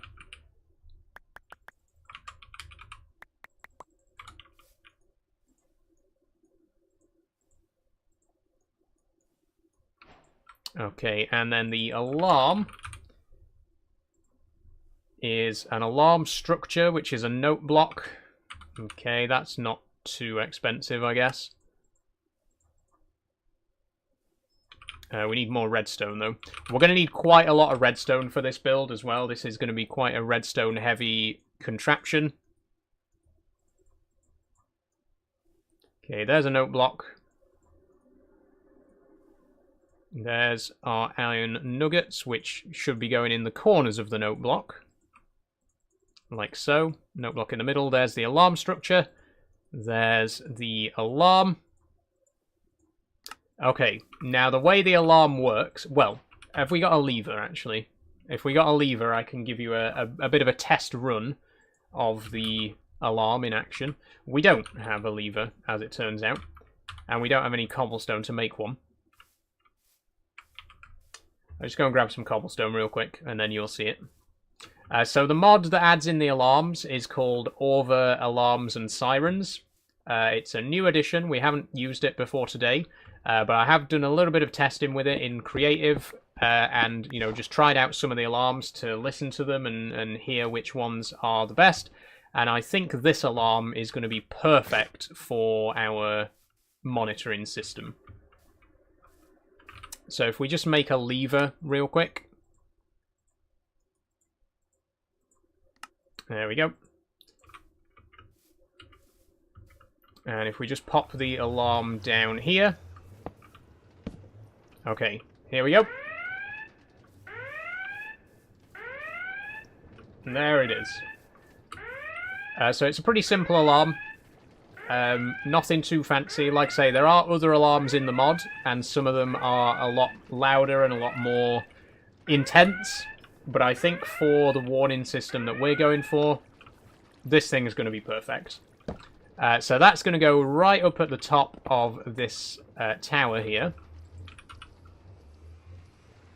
Now, I wasn't sure how tall to make the tower, because I want the light to be visible from all over the base. The light on top is going to flash as well, so while the alarm's ringing, the light's also going to be flashing. So wherever we are on base, we should be able to see and hear the alarm going off.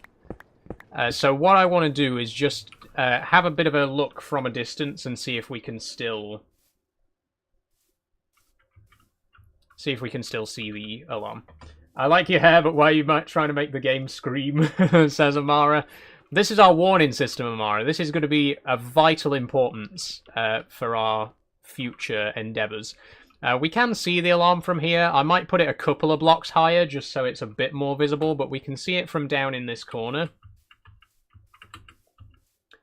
We also... another place where it might be difficult to see it from is over here, which is where we're going to put the control system. So let's just have a look over here. Okay, this is where the control system's going to go. The alarm's completely invisible from over here. I think this is close enough that you'll hear it anyway. But like I say, I will make it a little bit taller just to give us a bit of extra visibility. Like from here, for example, you can see it, but it would be better if it was a bit higher up. So we'll put it a couple of girders further into the air.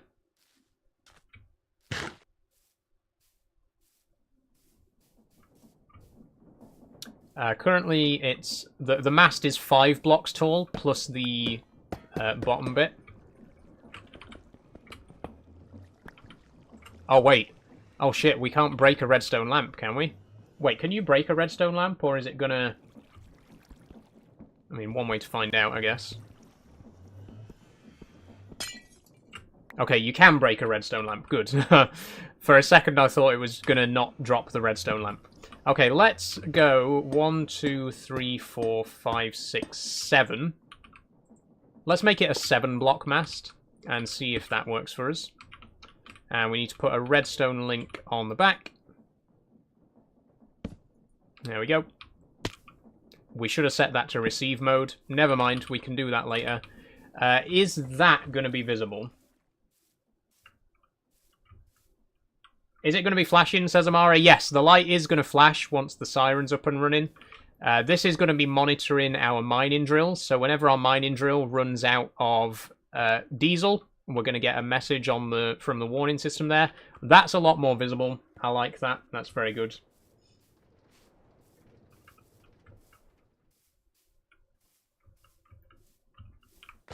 Yeah, I feel like that's a lot. That's going to be a lot more visible for us.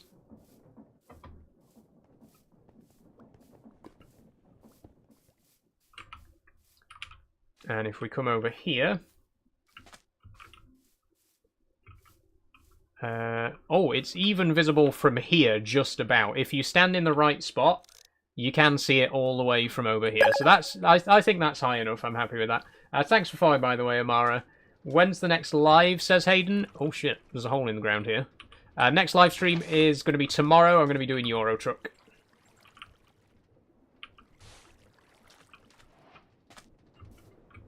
Okay, there we go. I'm happy with that. I'm happy with the alarm. So the alarm itself is now in place. Now we just need to set up the system to set off the alarm when there's a warning. So, oh, we need a button on there as well, by the way. So this is why I grabbed a bit of extra cobblestone. So we can make stone buttons. We're going to need stone buttons for the lift shaft later as well when we get to that. I'm hoping we'll get the lift done today, because it is quite a big thing. I have named the stream Uplifting because we were supposed to be building a lift today. But hopefully we'll get to it. Okay, there we go. So that schematic is done. We can put that away now. And that is our warning display. So what's going to happen is, when we run out of fuel at the iron mine, this alarm's going to go off, the light's going to flash, and it's going to say on this display board, low diesel, iron mine. Then when we press this button, it's going to reset the alarm, stop the siren, and it won't reset the text because the issue will still be ongoing, but the text will be reset when we refuel. You'll see what I mean later. Okay, the other schematic, this is the actual control system, so this is what's going to make sure the machine actually works. And I think we're going to pop that here. We'll set it into the ground a bit.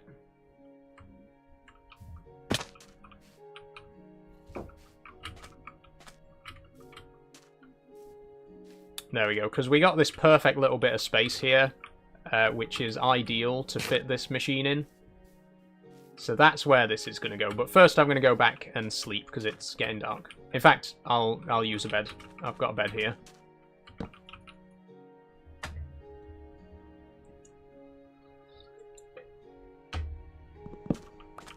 Okay. Calcite. We don't have any calcite. I'm going to have to go back to base anyway. The calcite's purely decorative, but I do want to, start as we mean to go on. I don't want to have to replace it all later. Let's just build it out of the material that I want to build it out of in the first place. Oh. Did I just place a waypoint by mistake? No. I almost did, but I didn't. Okay, corner here.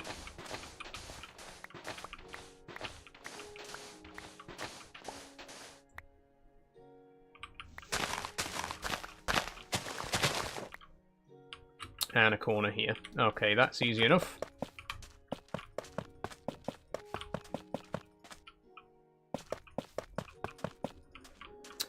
So here is going to be the actual warning control. This is going to control the warning system. As you can see, very redstone heavy. We got some display links. We got some redstone toggle switches. We got a sequencer. Lots of redstone links here again as well. Lots and lots of stuff. Lots and lots of redstone. And this is going to be covered up as well. It's not going to be exposed to the air. We're just going to put a lid on it so that, you know, there's no mobs getting trapped in there and potentially interfering with the mechanism.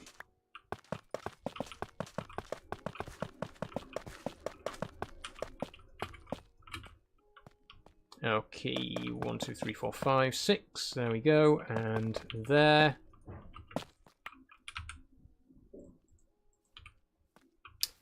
And get the schematic out again. 2 there. And 3 there. Okay, good. Now we can start putting the redstone in. So, 4 display links. I think it's probably best if we do the display links first. 4 display links and 4 depots we're going to need. The reason we need depots will become apparent. The way display links work, unfortunately, isn't good enough. I have a slight complaint about display links in this mod. And you'll see why when we get them set up. We're going to need more of these later for the elevator shaft as well. But for now, we'll just make 4 of them. So we need some lightning rods, some casings, some plates.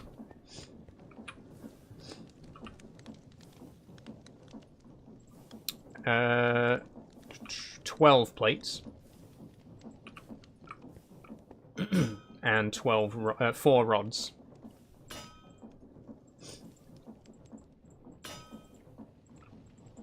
And then we got redstone in our backpack. Good. Then we need brass casings, which we've got. That's all we need for the links.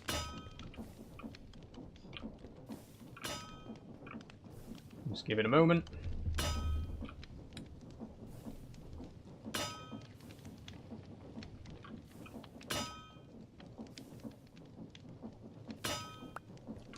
There we go. Okay, so 4 transmitters. And that gets us 4 display links.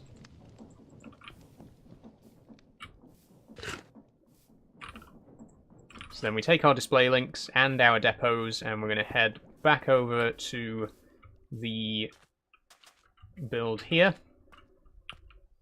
So the depots are going to be set down into the floor by 1 block. So I guess we should probably replace these sides as well, just because there's a tiny little visible lip around the depots. Ooh, hold on. There. And 1 there. And 2 there. And there's our depots. Then we put in our display links. Now, we need... Okay, we need to link the display links to the display board.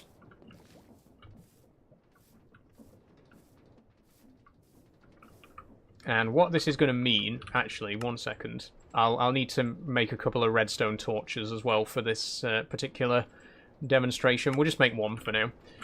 So what we're going to do is, we're going to right-click on the display here to link to that display board. And then we're going to go all the way back over here. And we're going to place the display link on top of this depot. Oh, targeted position is too far from it. Shit. Oh, is there a way we can adjust the range on that? I didn't even think about that. Configure, gameplay settings, logistics, display link range. Okay, we need to set the display link range to 4096. I've already done the same for the regular link range. Now it shouldn't be a problem. There we go. Successfully bounced target position. So now, if we put a message in here, if we just write hello, for example, and then we head over to the display board, if this is working properly, the display board should now say, hello. Brilliant. Perfect. I've put a picture in media, so thank you, Charlie. Thank you. I'll check it out later on.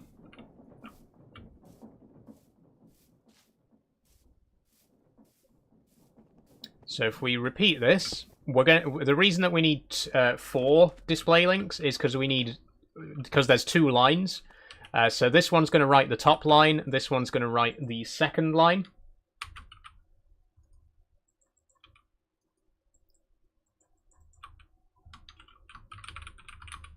So if I set this to line 2, so now if we go back over, it should say hello everyone.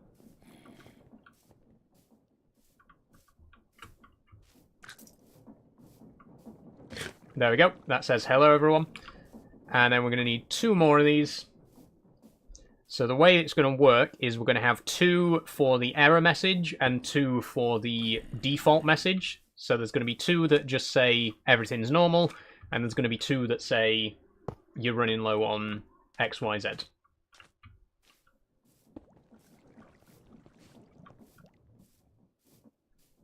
Last one.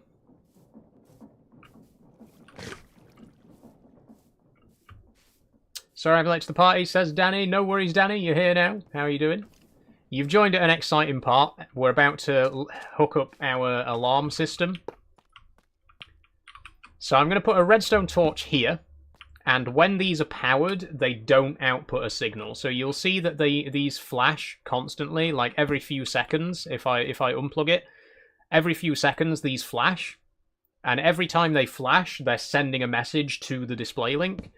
So by powering them with a redstone torch, it stops them sending a message, so it stops them updating the display board. Because we only want these ones to update the display board for the time being.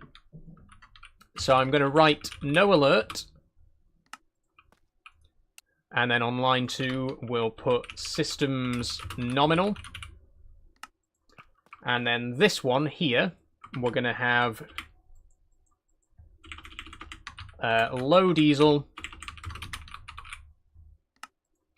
and on line 2 it's going to say iron mine. And we will be able to modify this later so that all the other mines work the same way. So if we're running low on zinc or if we're running low on copper, the message will go through. But right now, if we go over to the board, it should say no alert, systems nominal. And that's what it says. It says no alert, systems nominal. Now, the tricky part is to make it so that when we're running low on diesel, it says low diesel. And that's what all the redstone's for. The redstone is to make sure that all of that happens. So now, we need, well, we can place down the regular blobs of redstone. That's easy enough. We're going to need 2 repeaters. We're going to need a powered latch and a toggle latch and a sequencer, plus some redstone links. And another redstone torch. Lots of stuff. Lots of redstone here. This is a very redstone-heavy build, like I said earlier. Good to see more names on the Patreon board. Yes, Danny, we've had a couple of new followers, a couple of new members in the last couple of weeks. We've got Riley the Vixen. They followed, I think, a week ago, or maybe 2 weeks ago. And P, who subbed just last week during Farm Sim Friday. So we got 6 names on the board now. Very, very much appreciated everyone who's on the board. I, can't tell you how grateful I am. Okay, repeater, redstone, 2 torches, and some smooth stone. Wait, not smooth stone. Oh, it works with blackstone. Good, we got blackstone. Does it need to be polished blackstone? It does need to be polished blackstone. We can cut this into polished blackstone. Get some sticks out of my backpack.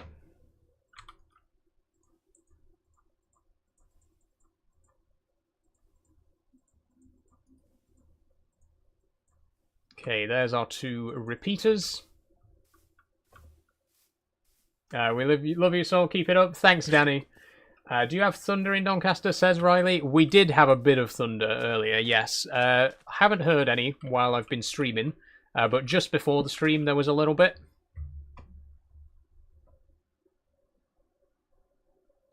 Okay, so repeaters. We're going to have a repeater here and a repeater there. The reason we're using repeaters is because these take input from the side as well. So if this was just redstone here, it'd send a signal to this display link, which we don't want to do. So that's why the repeater's there, to stop a signal being sent there unless we want there to be a signal sent there. Next, we're going to need two latches. We're going to need a powered latch and a powered toggle latch. Powered latch. Ooh, okay, we'll go and craft those right now.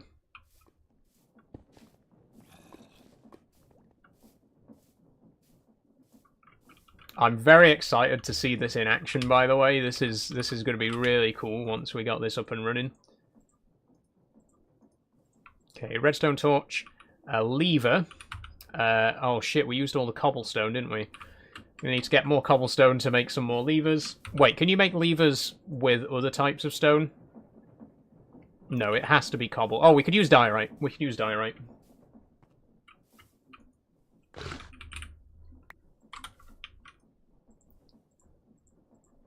Okay, we had a lever this whole time. Okay, never mind. Okay, there's our powered latch. And then we need same again.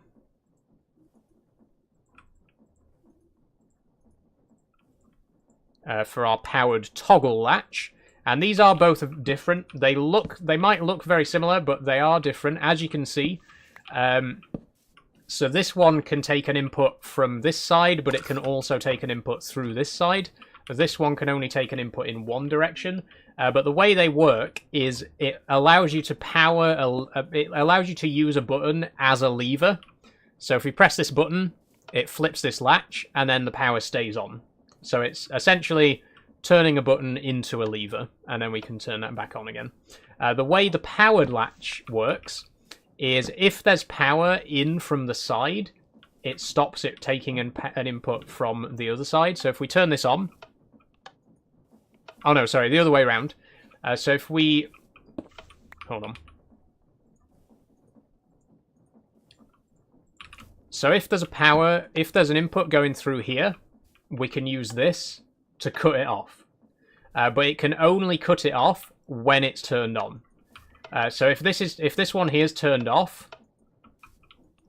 this does nothing. This does nothing. But if this one's turned on, this one turns it back off again. It's a bit complicated. I'm probably not explaining very well how it works, but the point is it does work, as you will see when we get it set up. So we do need both of these latches.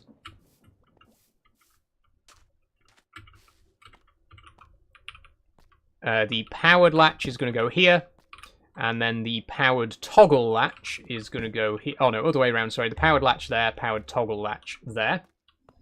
Then we need 3 redstone links and a sequencer, and that's it. Then we've got everything we need for the machine to work.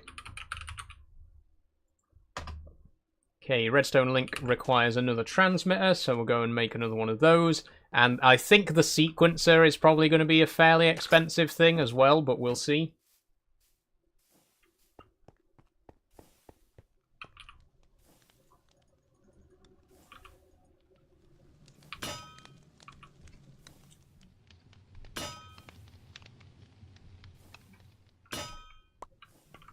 There we go. Transmitters are kind of expensive, but then again, copper's really cheap, so it's not that expensive, I guess, in the grand scheme of things. There's our 3 new redstone links, and a sequencer. How do we make a sequencer? Oh, it's called a sequenced pulse generator, sorry. Oh my god, that's expensive. Oh, that's actually expensive. Oh, we need this, though. It's very important that we have this for the flashing light portion of it to work. So we're going to need 3 electron tubes. No, oh shit, we need to repeat this sequence 3 times. We need 5 electron tubes, and there's only an 80% chance that it'll actually give us the chip. Okay. We're going to need more redstone then. God damn it. Can we haunt redstone?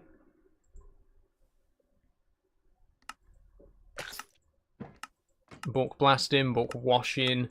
There's a chance from crushed raw iron. How much of a chance? 75% chance. That's pretty good. Let's try that, actually. Okay. What I'm going to do is I'm going to head over to the iron mine. Afternoon, Lord P. How are you doing? This is running low, by the way. I'm going to grab... Oh, took the drill bit out there. I'm going to grab a stack of raw iron. But this time, instead of smelting it, we're going to crush it first. Because if you crush the iron and then wash it, you get slightly more iron, and there's a chance that you can also get redstone. Good, thanks. How's your day been? Pretty good, Lord P. Pretty good. Okay, we'll put that in there. How much fuel have we got, by the way?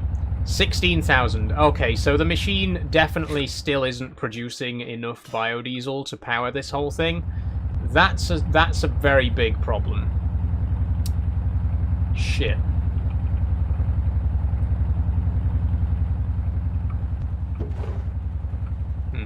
Oh, nugget of experience. Interesting. Oh, right. We're going to have to turn it back off then, aren't we? We're going to have to turn it off a bit. Oh. I'm going to have to think of another solution for that, because I think no matter how much diesel we put in, it's always going to use more than it produces, which is a very, very big problem. But we'll just have to keep it turned off for now, and I'll have to devise another solution off camera. That's all there is to it. So if we wash this, it'll get us a bit of redstone. No tractor today. Not today, Lord P. No. Only Minecraft today.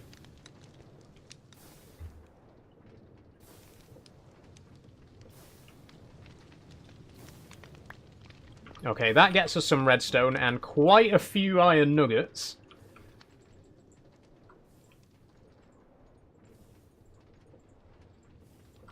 There we go. Okay, now we need quartz.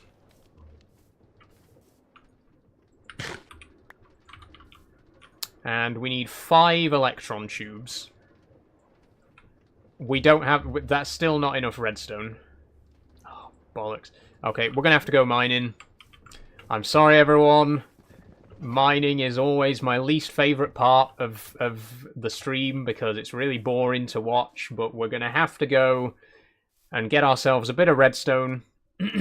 Can't be helped. We need it.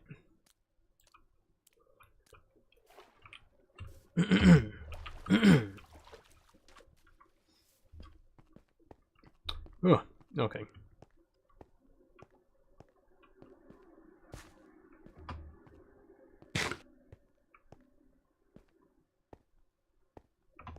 We've only got an hour left, by the way. I don't know if we're going to get onto this... I don't know if we're going to have time to get onto this mining drill. The elevator, sorry. Oh, shit. Don't you dare. Hey, Edmonds. How you doing? Welcome to the stream.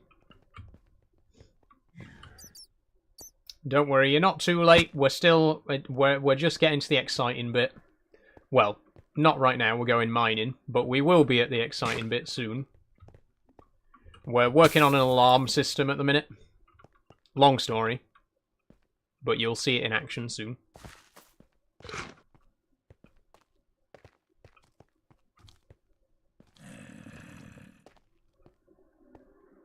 Okay, I see redstone.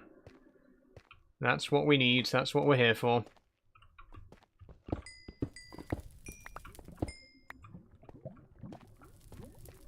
We'll need a bit more than that, though.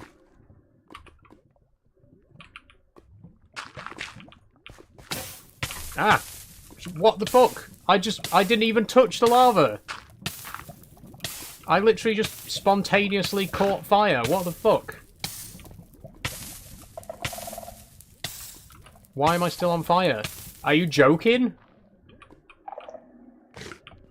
I swear I didn't even touch that.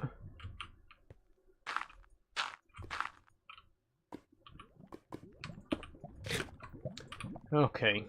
Jesus. Anyway, okay, we need to be careful of the deep dark here as well. That's going to be fun. But I have to go through here. No! Not you again. Oh, my health's really low as well.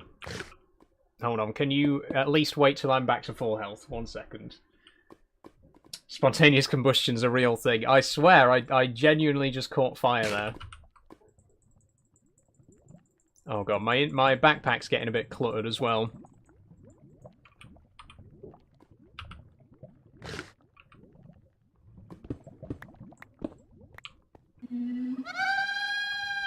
Okay. I'm gonna try and kill it. I've never fought one before. Don't know how it's gonna go. Oh. Wait, that was... They're really weak. I guess the idea is that they're supposed to screech and that alerts the warden. Like that. I guess it'd be really annoying when you're in the proper deep dark and the warden's about. But they're really not that difficult on their own. That it literally had 1 heart.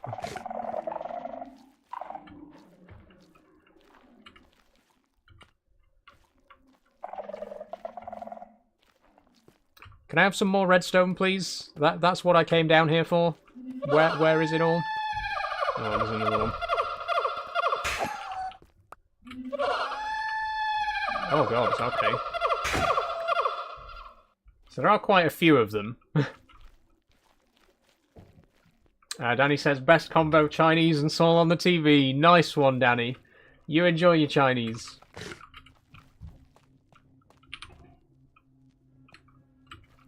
Although, I kind of resent you mentioning Chinese on the stream, because now you're going to make me want one.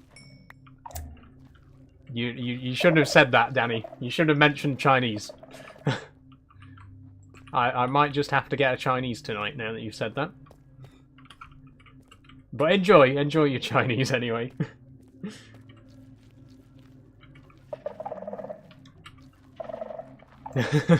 My sincere apology, says Danny. You moved your room around, says Edmonds. I haven't moved my room around, Edmonds, no. So I've got a corner desk. I've got a monitor here, and then I've got another monitor here. You can see the steering wheel on the left-hand side here is facing my main monitor. So whenever I'm playing driving games, I sit here, facing this monitor, and then whenever I'm playing keyboard and mouse games, I sit here and face the other monitor. So it might look like I've moved around, but it's just because my camera's in a different position today. Oh god, there's another. Okay, these are already annoying the hell out of me.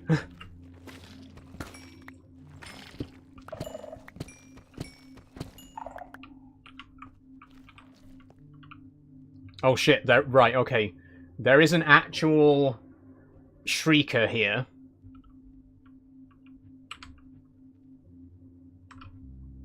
I don't know if the warden can spawn outside of the ancient city. Like, can he spawn in any deep dark biome, or does it have to be an ancient city specifically? Because if he can spawn in any deep dark biome, we're at quite a risk right now. Oh, there's redstone there. Oh, there's redstone. Oh god, there's loads of redstone here. Okay. This is good. This is really good. There's a diamond as well. Oh. Give me the diamond. 3 diamonds. Oh, and the zombies falling from the ceiling.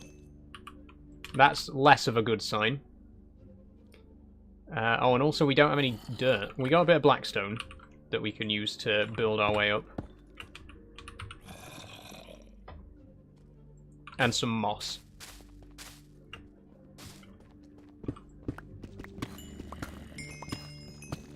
I guess we'll get some lapis as well. It's good for XP.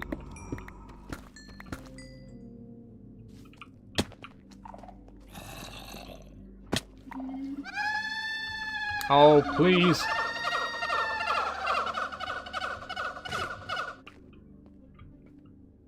Okay, there's 2 of them now. I need Minecraft, I think, says Edmonds. Oh, you should absolutely get Minecraft, Edmonds. Just... It's one of those games that you can just play for hours and hours, and you don't even realize, you know, you lose track of time. Especially when you got a few mods like I have, it just makes the experience even more exciting and interesting. It's such a great game. And you can, you know, you can be so creative in it. It really does allow you to build some really crazy stuff.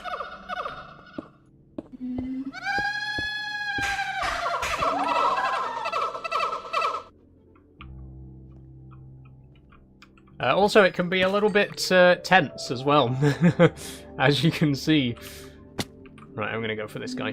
That quite an interesting design, these shriekers, though. They look a little bit like monkeys. Yeah, they look a little bit like monkeys. They walk around on, like, their arms and swing their legs in front of them as they walk.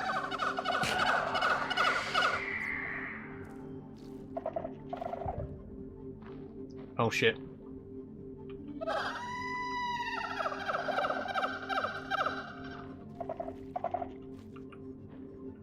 Okay, I accidentally set off the the shrieker there. I'll let you concentrate, you sound stressed. Yeah, don't worry, Edmonds, we'll be out of here soon. How's your day been, travelling the world? Very good, travelling the world. How have you been? There was some more redstone over here, I'm sure there was.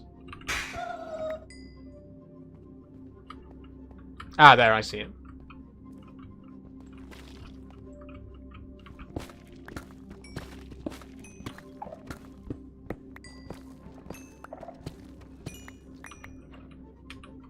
Okay, I think that's probably enough redstone for now. So let's head back to the surface. We also managed to get ourselves a bit of diamond and lapis as well, which is always a bonus.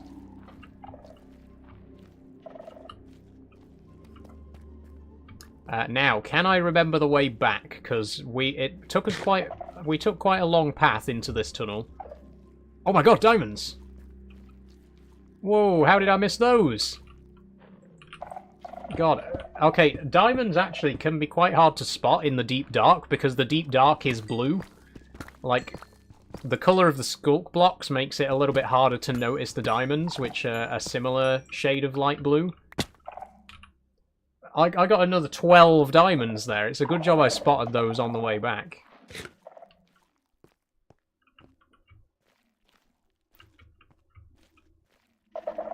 Okay, it was definitely this way, because I remember this lava. Which we're not going to get set on fire by this time. There we go. We might get... Oh, more diamond. Jesus, I am really missing the diamonds today.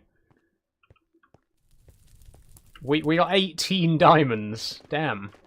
That's handy. Very handy. Oh, we could make a jukebox upgrade for the backpack at last. Let's just head back to base for now, though. Let's not worry too much about stuff like that. We've got a job to be doing. We got stuff to be making.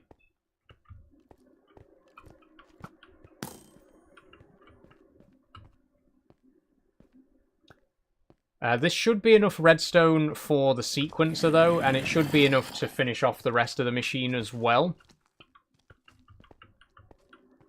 Again, if you've just joined, we're currently working on an alarm system for our mining drills, so whenever our mining drills run out of diesel, we get notified, so we can go and refill them straight away.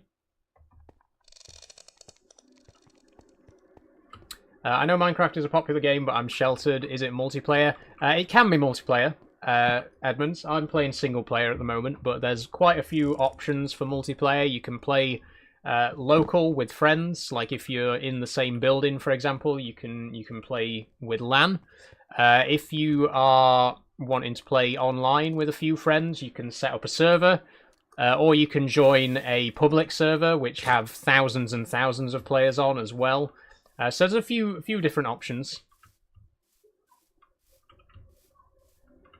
But I very much enjoy playing this game single player. I do occasionally play with friends as well, but I don't really enjoy the public servers very much. It's just not really my thing.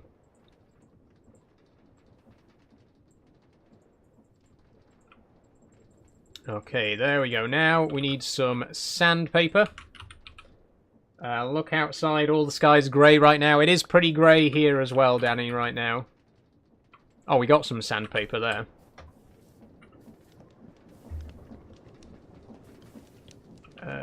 You do that, and then we need some more iron plates as well.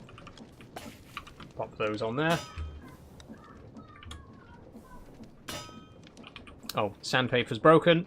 Put another sheet in.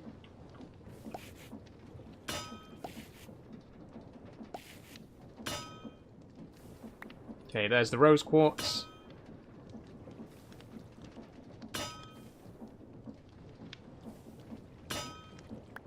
There's the sheets. 8 electron tubes.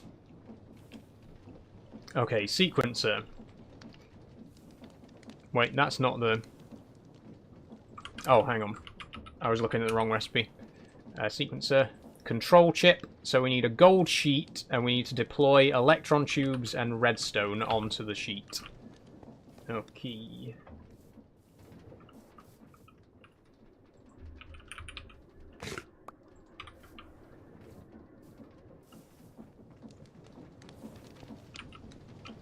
Get ourselves a gold sheet.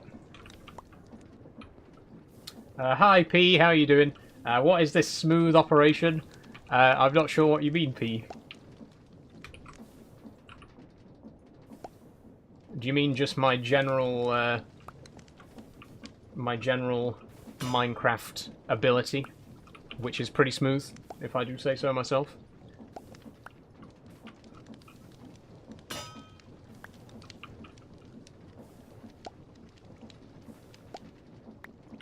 Okay, one last press. Please work. There we go, we got one control chip. Oh, your name's on the board, by the way, P. You're on the board now. You are officially a Patreon member. Welcome to the list.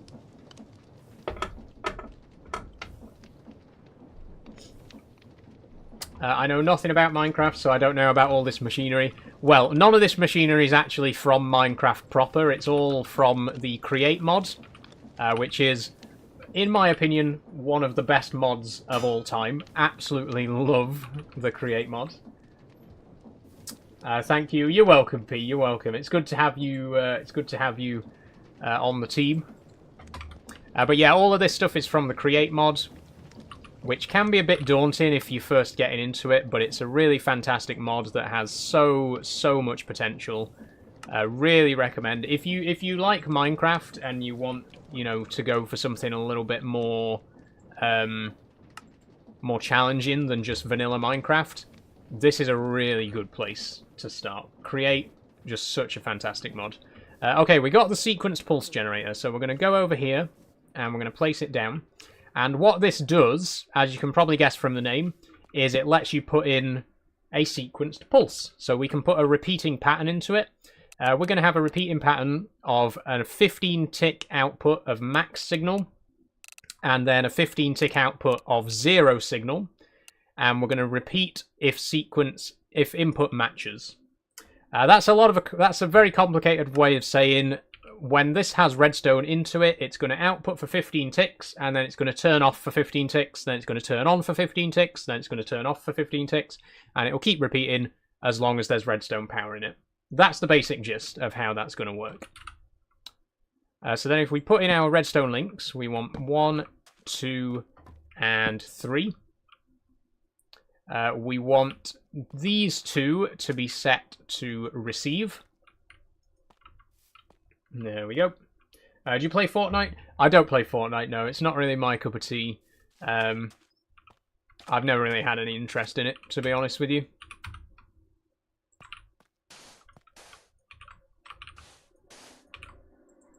Okay. I think that's everything, so I think we're ready to hook it all up now.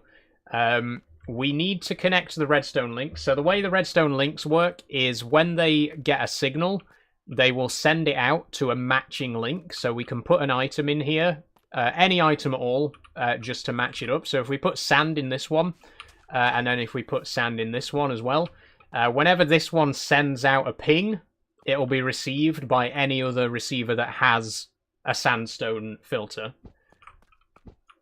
You'll see how it works in a moment. Do you play Medieval Dynasty at all? I don't, Edmonds. No, I've never played Medieval Dynasty. I have heard of it. I don't know if it'd really be for me, to be honest. Don't know if it'd really be up my street, but I could be wrong, you know. I'd be willing to try it. Oh, there is one more thing we need, actually, by the way. I've forgotten the most important thing, which is going to be our fuel level measurer. It's not actually called that. It's called a... I don't know what it's called. I've forgotten what it's called.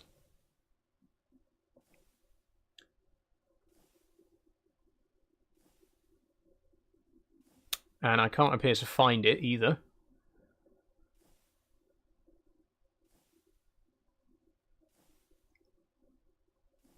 Where is it?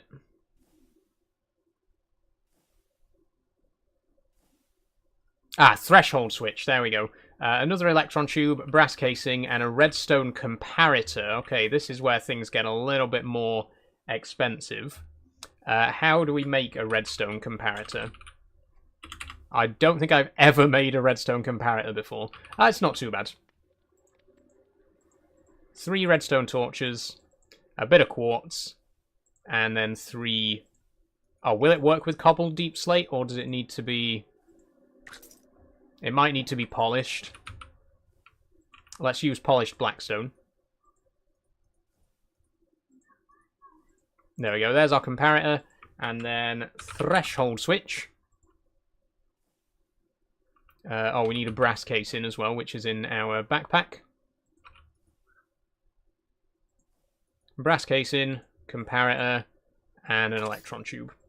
There's our threshold switch. So, I'm going to put the threshold switch right here for the purposes of this demonstration, because I want to show you how it actually works. And I'm just going to go and refill this diesel canister.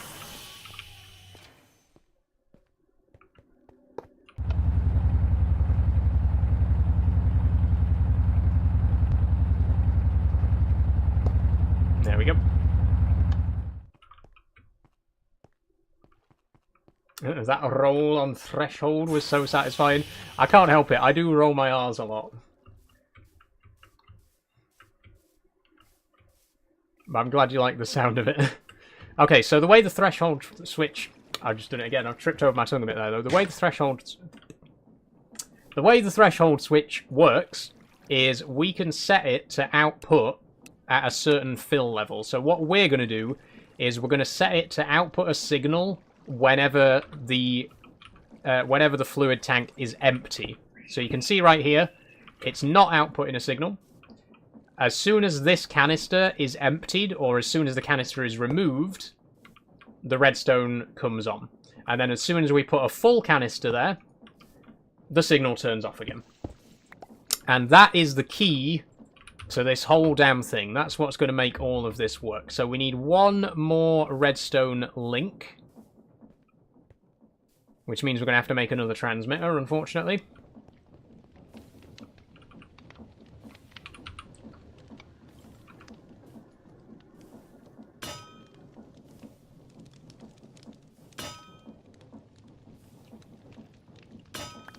That'll do.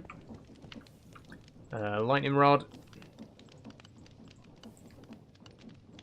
Transmitter. And an andesite casing, which is there. There we go, another redstone link. Now, we do need to make sure that the links are all set up properly. So there's going to be a link here. There's going to be a link... That link up top there needs to be set to receive. It's probably easiest if we just build a tower up there for now. That needs to be set to receive mode. I think the other ones are already set. And the other thing we need to do is make sure that they've all got a filter, because at the minute, whenever one of these goes off, it'll send a message to all of the others, which is going to cause absolute chaos. We only want to make it so that specific specific emitters send signals to specific receivers.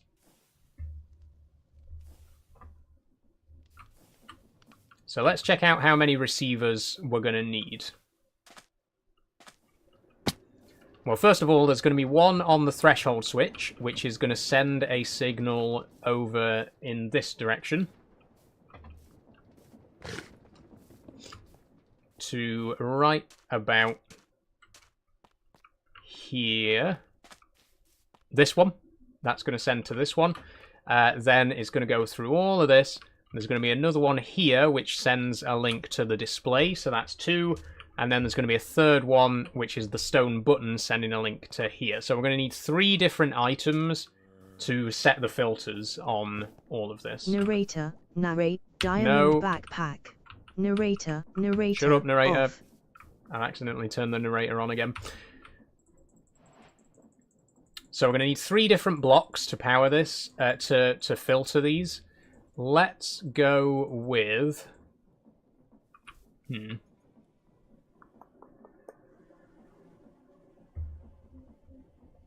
I mean, they can literally be 3 of anything.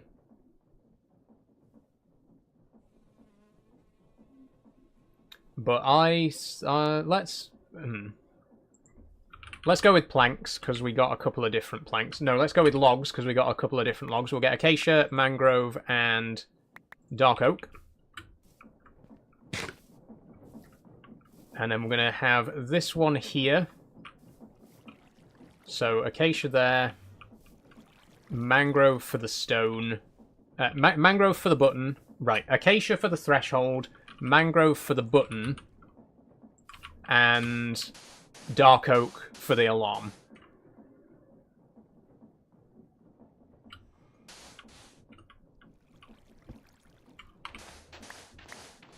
Now I've just got to remember that so that we can put them in place at the other side. So acacia for the threshold, mangrove for the button, dark oak for the alarm.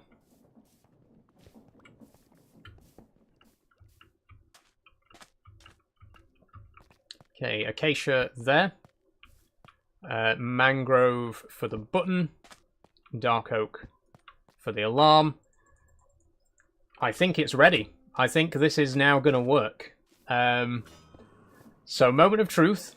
What I'm going to do is I'm going to go and break the filled barrel here. And when I break this, that's going to send a signal to the alarm system, which is going to send another signal back, which will set off the siren, it'll set off the flashing light, it'll update the error message, and then if we press this button, it'll reset the alarm, and if we put a canister back here, it'll reset the error message. Let's see how it works, and you'll understand. So if I break this right now, there we go. Alarm starts ringing, light starts flashing. We got an error message. It says low diesel at the iron mine. So we press this button here. Oh, might need to press it twice the first time. There we go. That acknowledges it, so that turns the alarm off, but the error message is still there.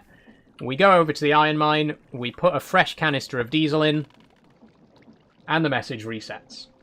So let's just test that one more time. Break the canister, alarm starts going off. Press the button to acknowledge the alarm, and then place the canister back to reset the message. There we go. It works.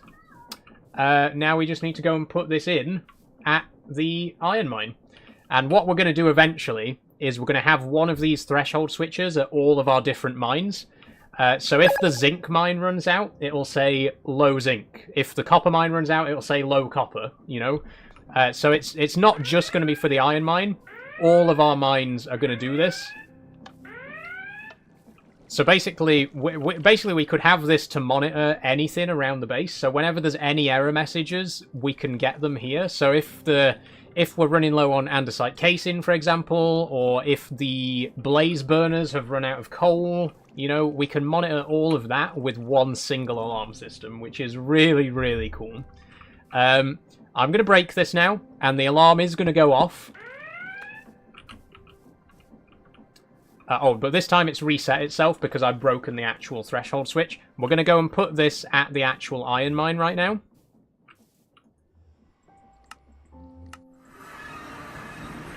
And you can see here the machine has actually run out. So if we set up the threshold switch here,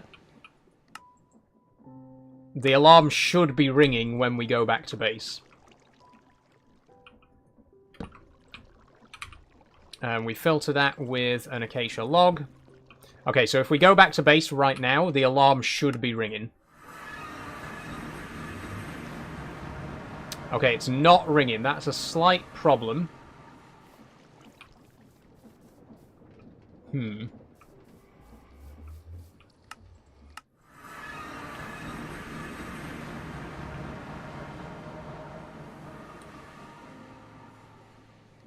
Less than 0 buckets. Okay. What if we break the canister and then replace it just to kickstart it? There we go. Now the alarm's going off. So basically, imagine we're over here. We're just doing something completely unrelated. We're over here smelting some iron, and suddenly we hear the alarm going off. We go outside, we see the flashing light. We come over here to see what's wrong, and it says, oh dear, low diesel at the iron mine. Let's go over there and fix it. Fast travel over to the iron mine. Get rid of the empty canister, put a fresh one in. Head back to base. And the alarm's gone off. No alert. System's nominal. It works. It all works. We can also do an alarm test, I think, if we just press this button a couple of times. Nope, never mind. The alarm test doesn't work, but we know it. We already know the alarm does actually work. So there we go. And again, one more time, just to make sure that it's actually working. Let's head over to the iron mine. Break this canister. And head back again. There we go. Sometimes you do need to press the button twice to reset it. Okay, we got a slight problem here. The reset button isn't working now.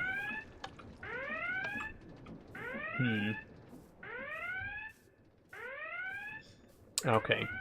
It might take a bit of configuring to get it to work perfectly. I think the big problem is if you replace the thing... There we go. I think the big problem is if you replace the canister without acknowledging the alarm first. So I think that's what we need to do. Let's try it one more time. And this time we want to make sure that we press the acknowledge button before we go and replace the canister.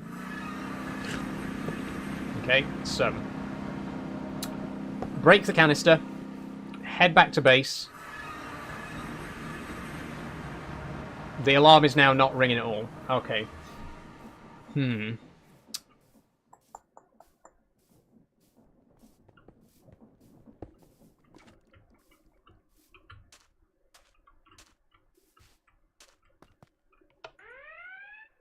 we go. I mean, there were bound to be a few teething troubles, you know. I just want to make absolutely sure that it works properly and that it can do a full cycle. So we press acknowledge. Press it again. Why is that not doing anything now?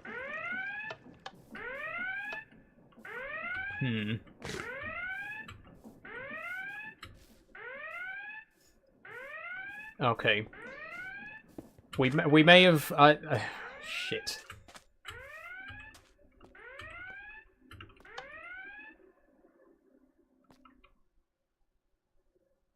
What's the alarm for? It says Unruly Boss. In theory, the alarm is to tell us when we're running out of diesel at one of our mining drills.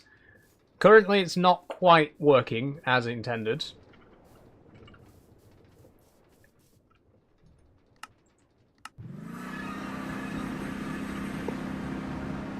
Okay. Here's what we'll do. It does say no alert, system's nominal, and the alarm isn't ringing right now. So I'm gonna go and sleep. And then we'll do one more test in the morning, and hopefully it'll work.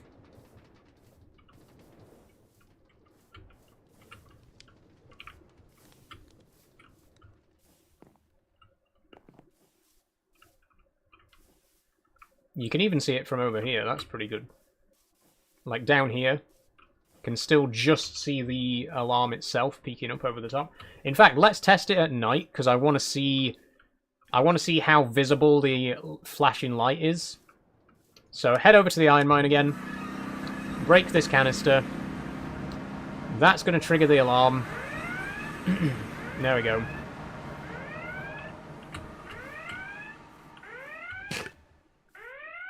So if we head over to the far corner of the base, if we head over down here... Okay, the light is very visible, and the alarm is quite loud as well. I don't think we're going to have trouble noticing the alarm. If it goes off, we're going to know, right? There's no chance that we're going to accidentally miss it. That's fairly noticeable. That is fairly noticeable. Okay, we got low diesel at the iron mine. Press the acknowledge button.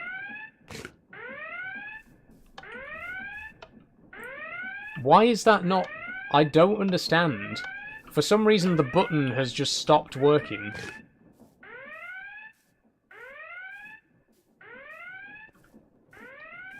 I don't get why... I don't get why the button stopped working, because we haven't changed anything about that. You know? Right, you can piss off.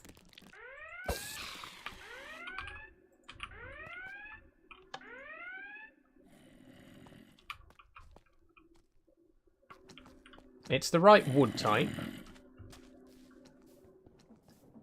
Have you turned it off and on again, says Edmonds? That's what I've just done, Edmonds, so hopefully that will work. Okay, it's definitely the right wood type. Error message is still there.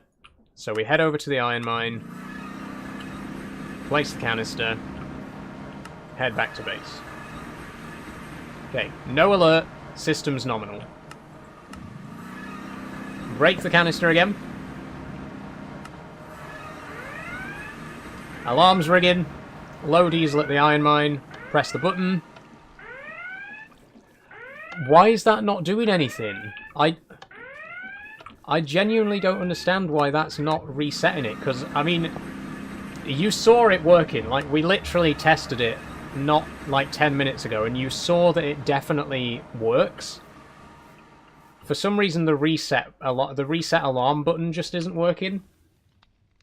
Is this annoying you? Says Daniel. It is a bit annoying, Daniel. Yeah, it's a bit annoying that it suddenly stopped working, even though it was working before.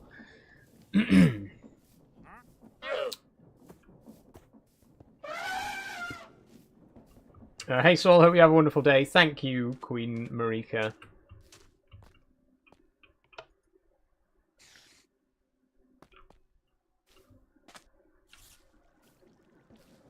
Okay, okay.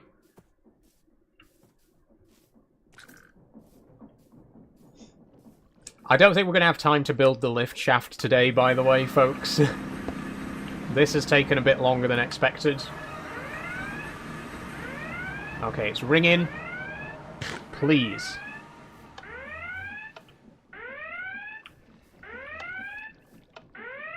Why? What? Why are you not doing anything? Why does that not...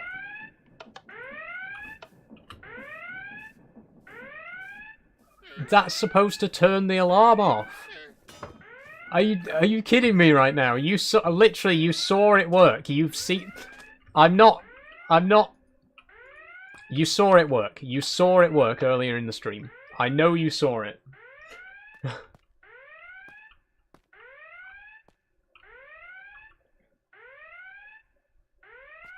What the fuck? What have I done wrong?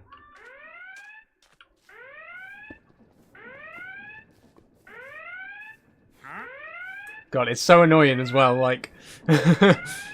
We're definitely going to notice it. On the plus side, we're definitely going to notice this when it actually rings for real, because it's such an obnoxious sound.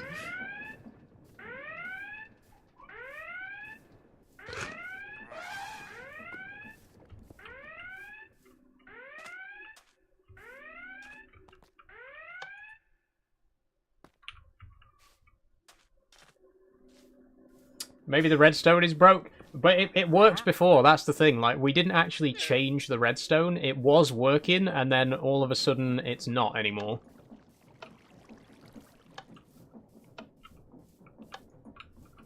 Okay, the alarm isn't ringing right now, which is good. Let me just check that the alarm doesn't ring when we put a full canister there. No, no alert, system's nominal, the alarm is not ringing. Break the canister, the alarm should start ringing.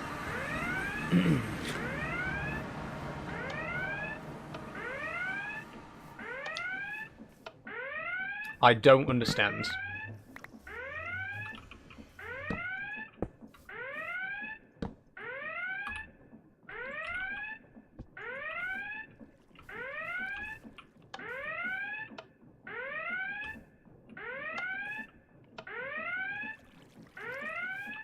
I don't understand.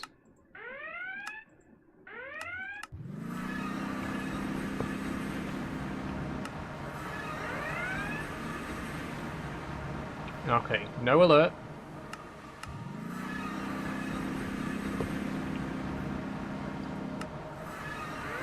Alarm rings.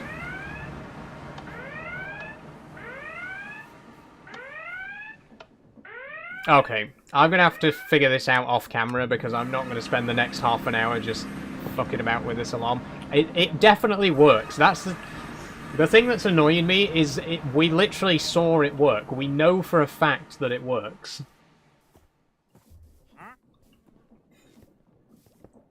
So why doesn't it work? You know? We know it works, so why doesn't it? I'm going to try completely resetting the switches, like picking them up and placing them back down, and seeing if that helps.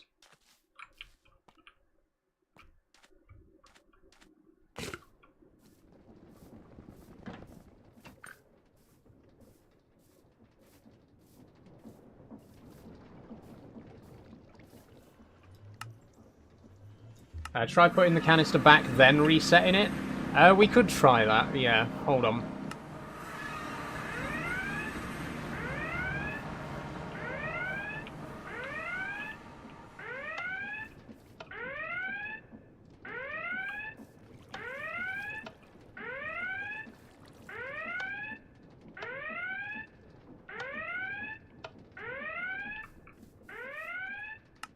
Okay, let's try. We'll put down the canister.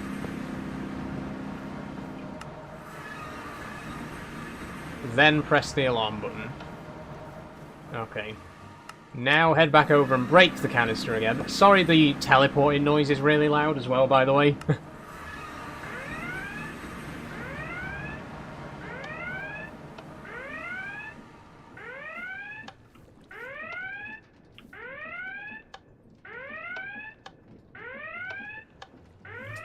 Fuck's sake. Okay, right. I'm gonna have to do it off camera. Genuinely, like I'm not gonna sit here for the next half an hour and try to fix this.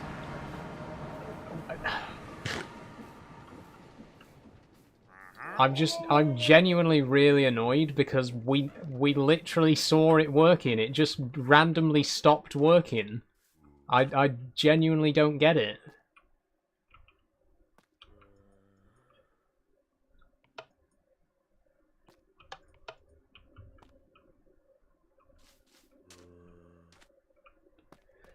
Okay, I'm going to try one more time.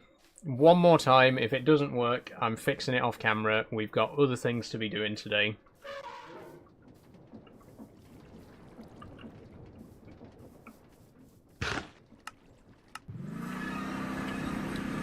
Right, break the canister. That sets the alarm test off. There we go.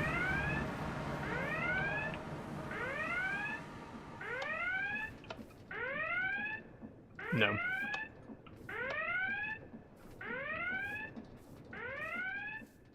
I don't get it. I genuinely don't get it.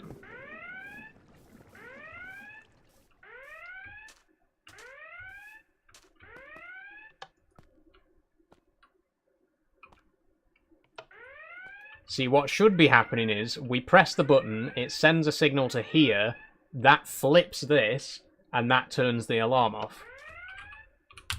Just to test it, what if we put a button here? Why do we not have any buttons? Oh, we do have buttons. Right, if we put a button here, this is what's supposed to happen. There you go. That's it. That's what's supposed to happen. The only difference is that we press the button over there and it sends a signal. But that's literally all it does. Ooh. When we press that button over there, that's what's supposed to happen. It's supposed to cut the power to the alarm.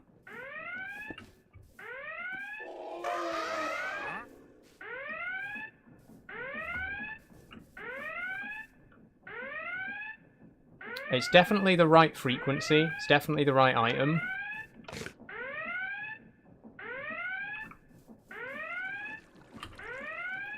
Look, redstone. It's got a block of mangrove.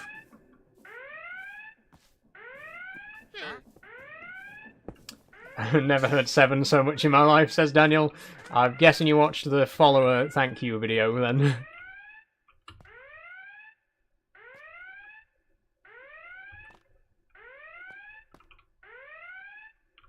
Okay, okay. Let's use a lever instead. I've got an idea. Just to test.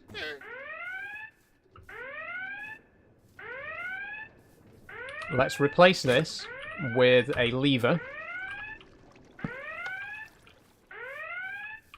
Right, that's sending a signal.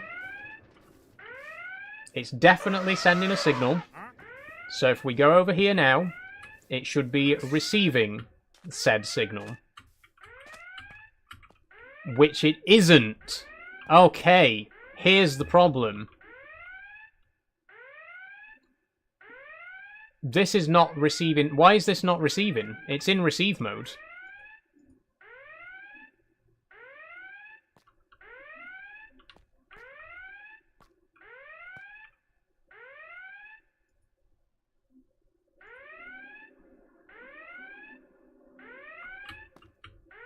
Okay, okay. I think we might have it.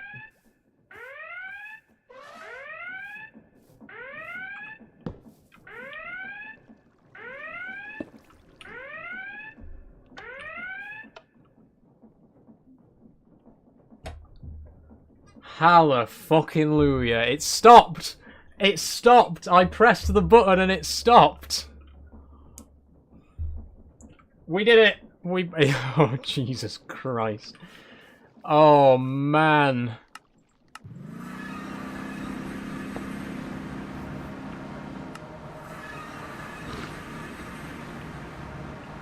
Look at that.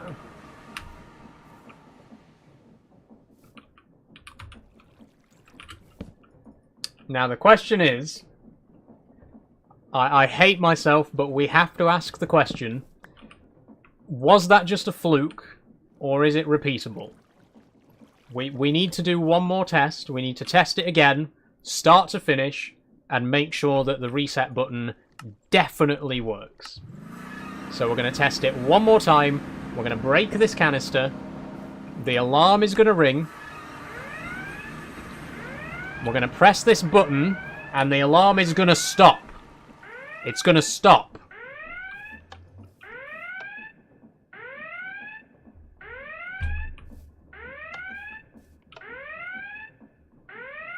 I'm out of ideas. I'm completely out of ideas. Okay.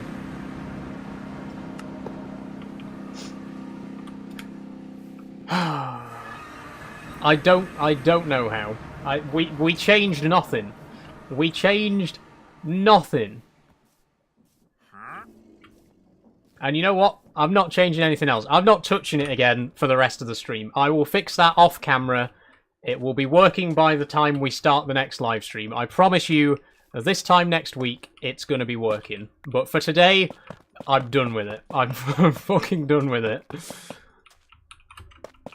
Just cover the whole thing up, and I'm going to go and do something else for the last 15 minutes.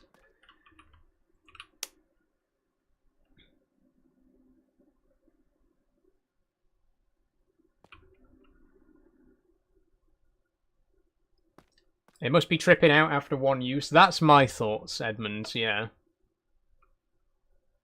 Okay. Bear with me a second. I have to test it one more time. I have to test it one more time. I'm losing my mind.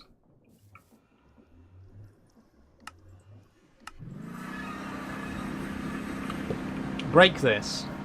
Alarm starts ringing. Press the button.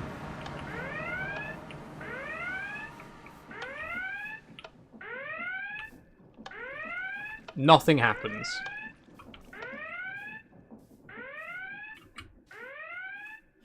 Is there a llama in Minecraft? There is, Kyle. Yes, there's some llamas here right now.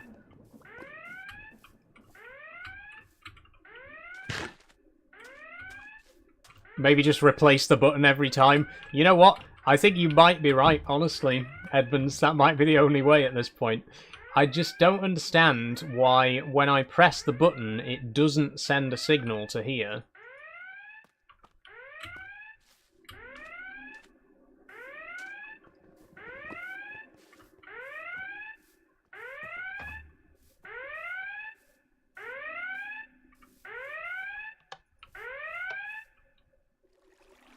Okay. So we have a semi-functional alarm system.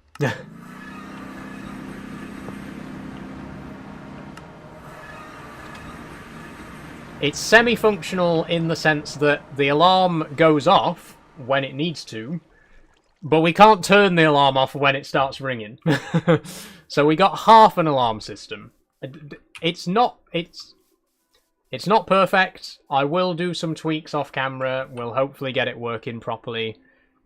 On the whole, though, it kind of works. I'm happy enough. Change the frequency on the item on the frequency.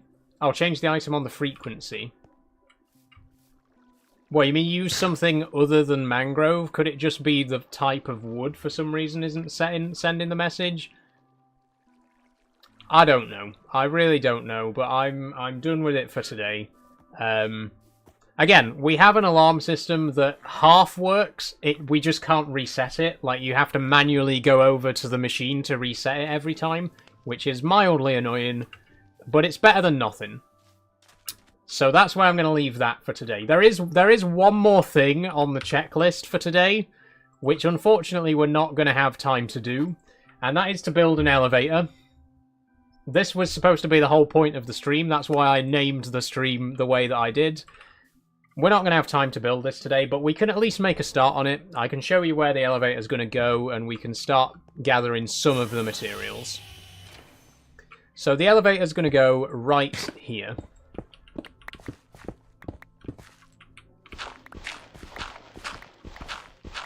And we're going to dig one block down to place the bottom of the shaft. Because the elevator is going to obviously sit in the bottom. And then we're going to also need to put holes in the floor for the other floors. The elevator, honestly, is probably more exciting than the alarm system anyway. I'm quite happy with the alarm system, or I will be when it's actually working as it should.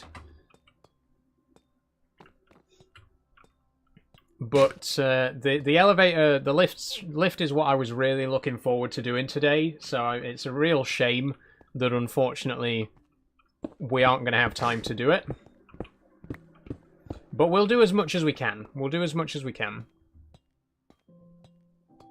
We can at least put the contacts in. In fact, we could probably put the actual elevator in. We just won't be able to decorate it. We won't be able to put in all the extra stuff, like the call button and stuff like that.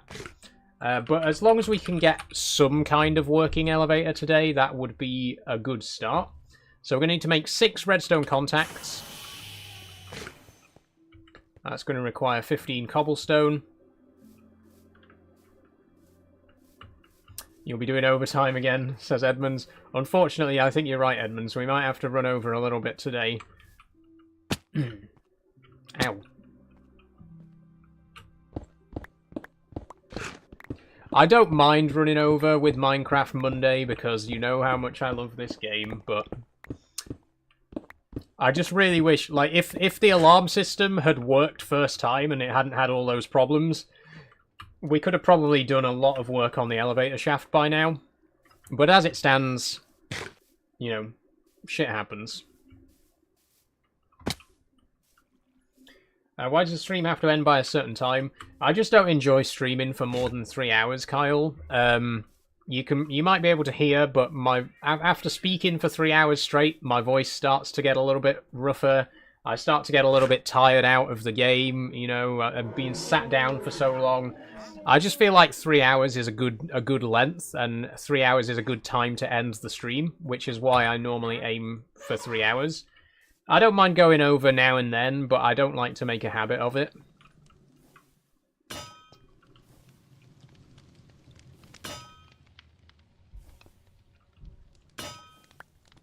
Okay, there's the contacts made, or there will be in a second.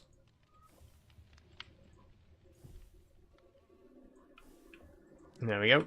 6 of those. Then we also need an elevator pulley. Brass casing, kelp block. We got kelp.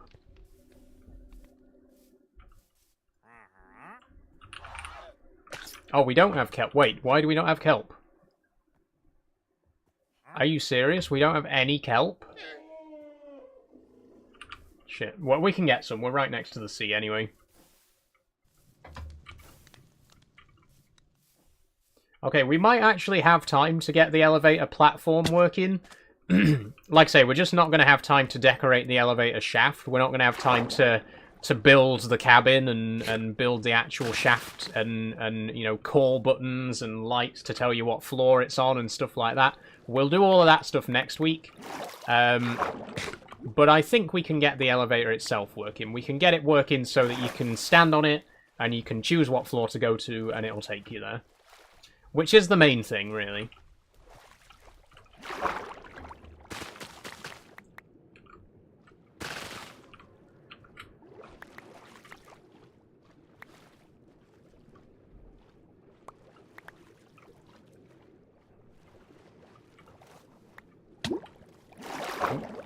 There we go, 28. That'll do.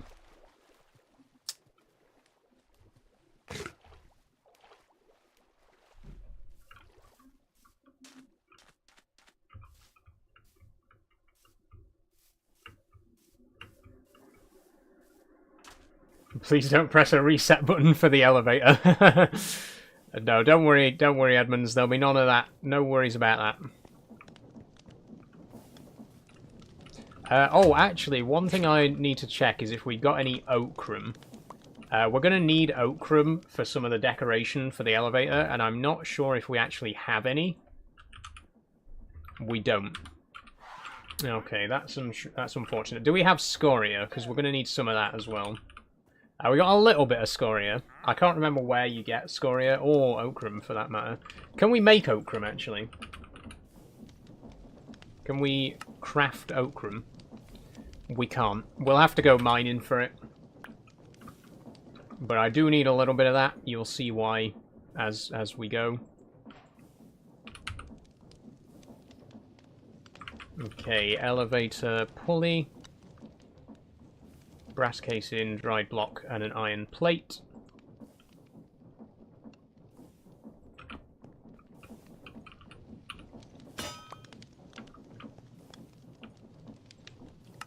There we go. Then we need contraption controls.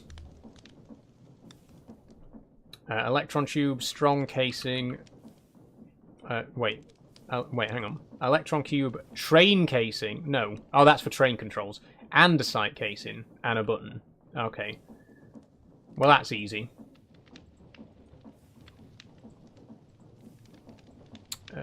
Electron tube. Button. And a sight casing. There we go. There's the controls. Then we need our glue. And I think that's it. Oh, we need a speed controller as well,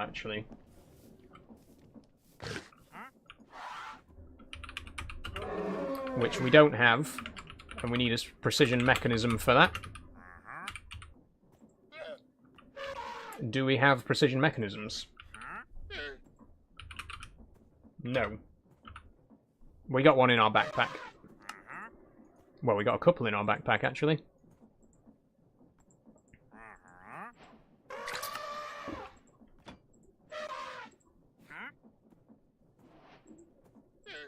Okay, I think we're ready.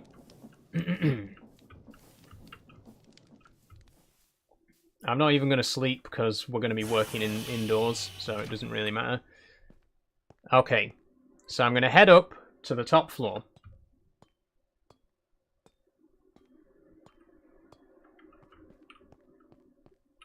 And I'm going to head all the way up to the ceiling. And right here, we're going to place our rotation speed controller. Like so. We're going to place a large cogwheel there. And we're going to place the elevator pulley here. Not there. There. And we're going to set the speed to 48 RPM.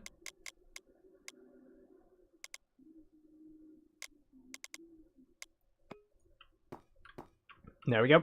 And then we just need to connect up the shafts. So we're going to have one across here.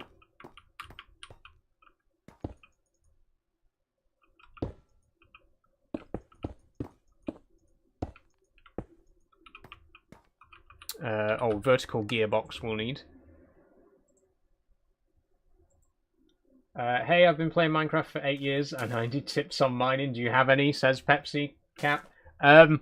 My advice is just get better tools. Honestly, the best option is to just get the best tools you can. You know, max enchantments, that sort of thing. Because I know I've said it before, but I genuinely think that mining is the least interesting part of Minecraft. I find mining really boring, and the only way to make it less boring is to just try and make it quicker by using faster equipment. You know.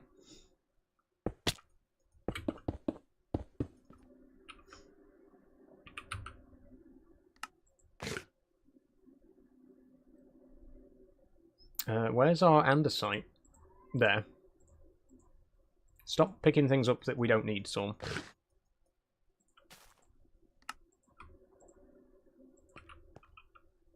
Okay, punch a hole in the floor. I'm going to have a shaft go down through there.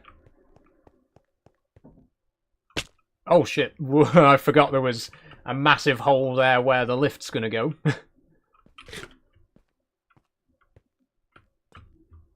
Depends what you found, though. I mean, I guess, but like, I just think the actual mining itself is boring. Like, it's not fun. Like, yeah, you can find cool stuff, but there's not... unless you're playing with mods that add in some interesting underground features, like extra underground monsters and biomes and caves and stuff like that. I think in vanilla Minecraft, just being underground isn't really very exciting.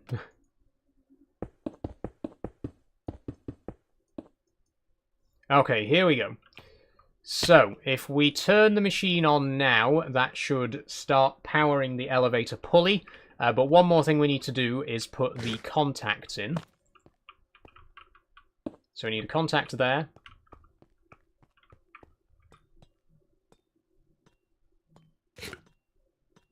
We need a contact here.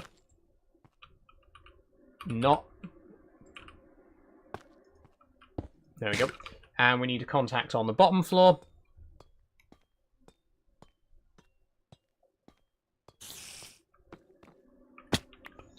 These contacts basically just mark out the floors. So the lift itself is also going to have a contact on it, and that's going to tell the lift where to go to. So when you press to go to a certain floor, it lines up the contacts. So for the actual lift itself, we want a contact here, in this corner. Then we want some brass casings, which is what I'm going to be using for the floor. And we'll put some more up on the top for now. It's going to look a lot more elegant when it's actually done. Oh, we don't have enough brass casings. Okay, we'll use andesite casings for the roof for now then. And we may also... Oh, we'll also need to make sure that the top and bottom are actually connected. So I'm just going to put that there for now. Again, we are going to clean it up a lot. It'll look a lot nicer by the time it's done. But for now, as long as it works, that's the main thing.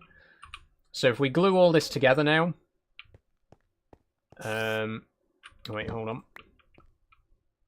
Glue there, and then there. Okay, it doesn't want me to do that. Okay, there we go. So that completes the elevator cabin. And if we head up to the top here, and all we need to do now is right-click on the bearing.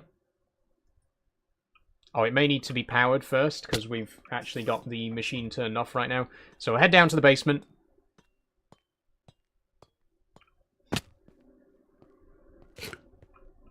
Flip this back on. And now if we head back upstairs again, we should have a fully assembled lift.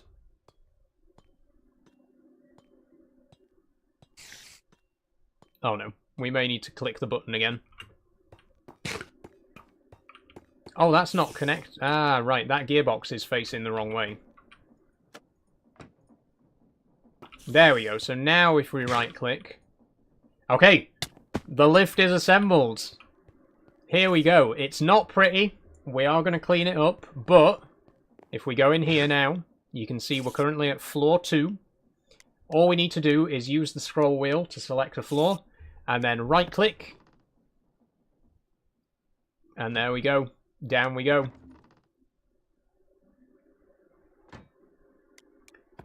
I think 48 is the perfect speed as well. It's not too fast, it's not too slow. It feels like a very realistic speed.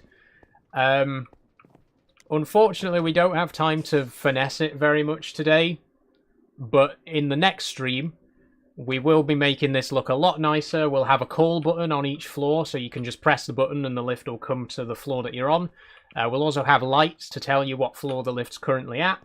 And we'll even have like doors that automatically open when it gets to a certain floor and stuff like that. It's going to look really good. It's going to be... This is just a basic demonstration to show that the lift actually works. But next week we'll focus on making it look good. And it will look really good. Genuinely. I've got really good plans for this.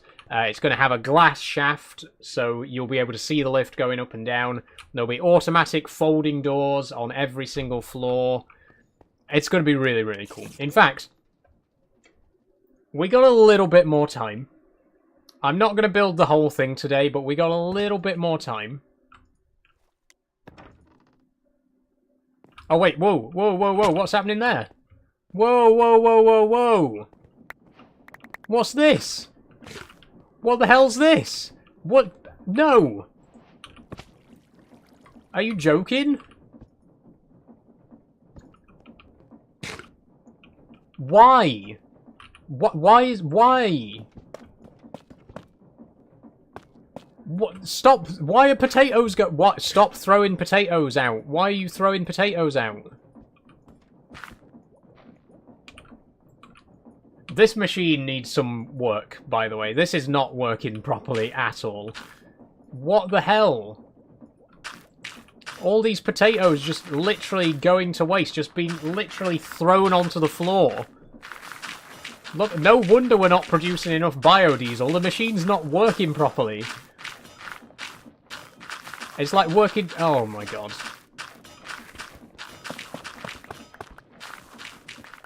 Look at all these potatoes. Why is it just throwing potatoes out here? They're supposed to be going into the fermenter. Look, oh my god, look how... Oh. Another problem for me to solve before the next stream. God, we got a broken alarm system, a broken biodiesel generator. I think the next stream is just going to be 3 hours of me troubleshooting all of the machines, because none of them work anymore. Okay, what I want to make is some copycat doors. some copycat folding doors, specifically. Which are just made with zinc. Oh, shut up, narrator. Nobody wants you. Okay, I'm going to make some copycat folding doors. 8 of those. And I want to use ornate iron windows, which are framed glass surrounded by... Okay, how do we make framed glass?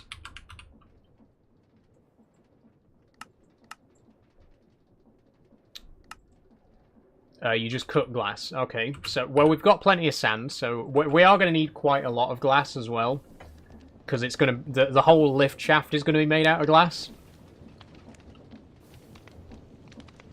Rip narrator, says Brian.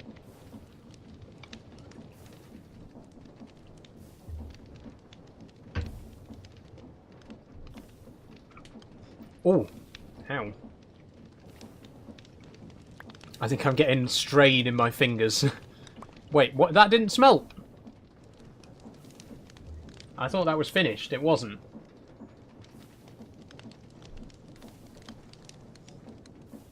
Truck Sim Tuesday tomorrow. I'll try and get on a bit earlier. Nice one, Edmonds. Yes, looking forward to Truck Sim again. Especially now that we got the head tracker working. I really, really enjoyed last week's stream with the head tracker. We'll definitely be using that again.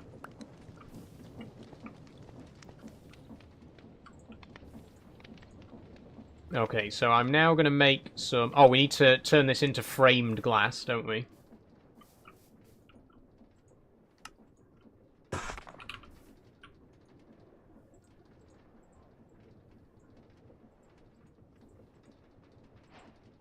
Oh, a few more nuggets.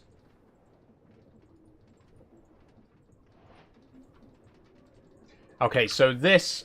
Basically, if you combine the copycat folding doors with the ornate iron windows...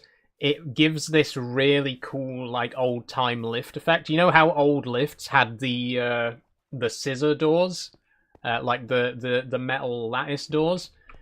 This is going to have that. This is going to create the same effect in our building. So if we put these doors here like this, right-click on these, they open as a pair, like this.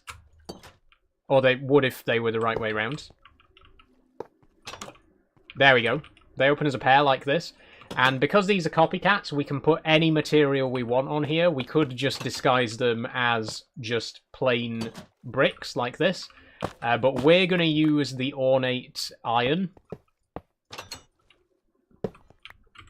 Because if we put the ornate iron windows on it, look at that. This looks exactly like an old-timey lift, which is really, really cool.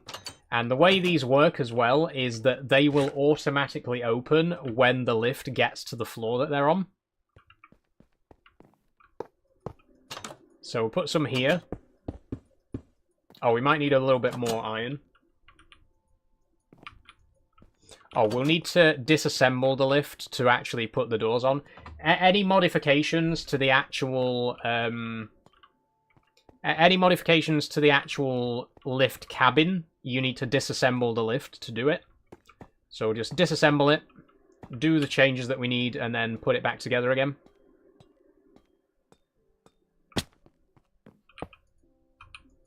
And these should automatically be glued on, because they're already within the box for the glue. There we go.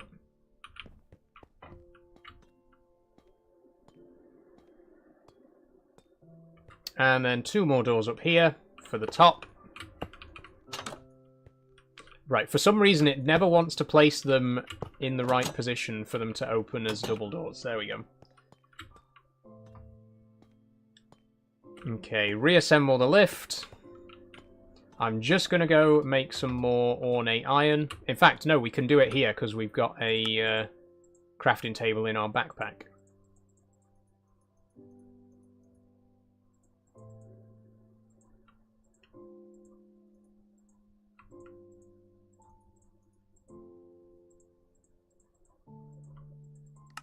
There we go.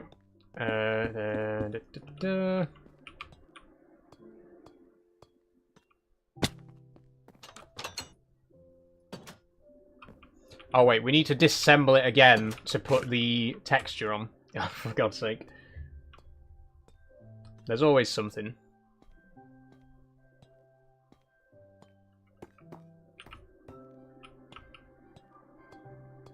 I should have called it up to the top floor first. There we go. Okay. That's right.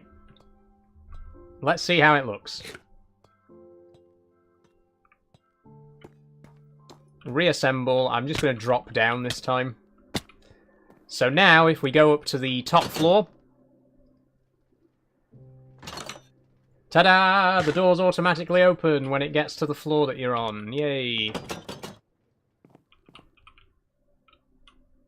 You can see here, when it gets there, the doors open. Ta-da! Okay. That really is going to be all we got time for today. There's still so much more detailing to do to make this lift look really cool. But I am going to have to end things for today. We've overstayed. I think we've done so much today. We really have done so much. I'll call the lift back up to the top.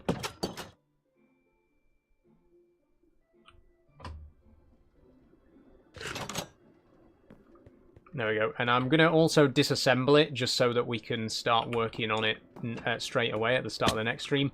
But this thing, I've got big plans for this cabin. Like I say, there's going to be... The shaft itself is going to be made of glass. There's going to be seats in here so you can sit down while the lift's going up and down. There's going to be call buttons on each floor and lights to tell you what floor the lift's on right now. It's going to be incredible. I'm really, really excited to do this. I was really hoping we'd get this done today, but unfortunately, we spent way too much time working on the alarm system, which I also now need to fix off camera because it doesn't work properly. I guess one thing we could do before we finish is just head over to the iron mine and see how much is left in the drill.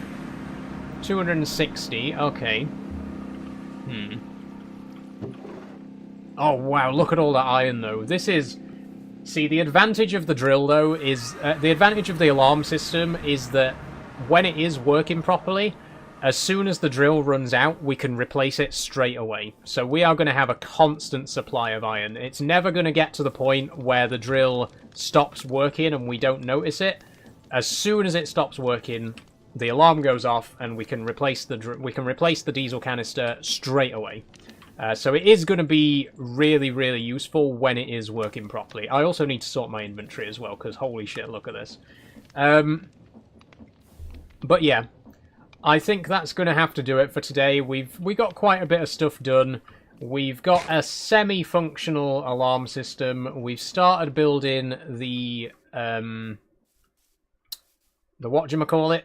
We started building the elevator, or lift, and we've moved our mechanical crafter and crushing wheels inside, so they're working properly. I also need to troubleshoot this, because this is absolutely ridiculous. It just keeps spitting out potatoes all over the place. I really don't know why. I think there's going to be a lot of off-camera stuff this week. I've got to tell you. I'm probably going to do some off-camera work, just a bit of troubleshooting, so that next week everything's working the way that it was supposed to be working by the end of the stream. On the plus side, we have almost 60 buckets of biodiesel, so the machine is actually working at full capacity now. It is actually doing its job. We're producing more than we're consuming. So yeah, there is a bright side to all this. That number's just going to keep on climbing. We've currently got 57 buckets of biodiesel. I just don't... It keeps spitting potatoes everywhere. Why are you doing this? Why are you doing this? I don't know. I don't know. I'm leaving it till next week.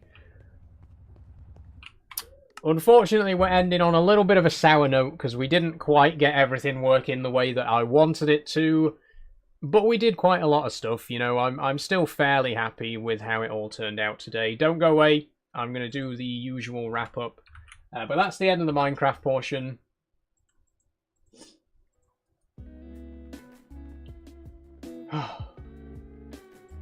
Okay.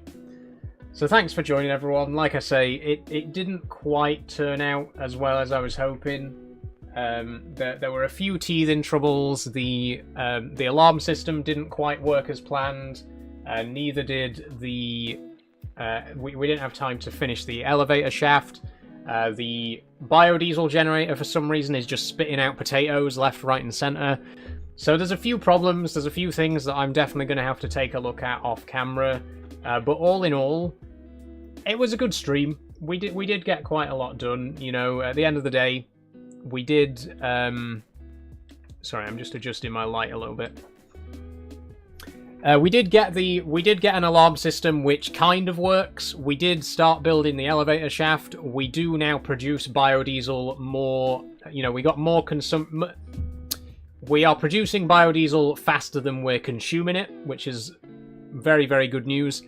So all in all, it wasn't a bad stream. We got quite a lot done, just not quite as much as I was hoping to. But there's always next week, as Edmonds points out. There's always next week, and I'm looking forward to more Minecraft Monday next week. But that really is all we got time for today. So thank you for joining. I've had a wonderful time. I hope you have as well.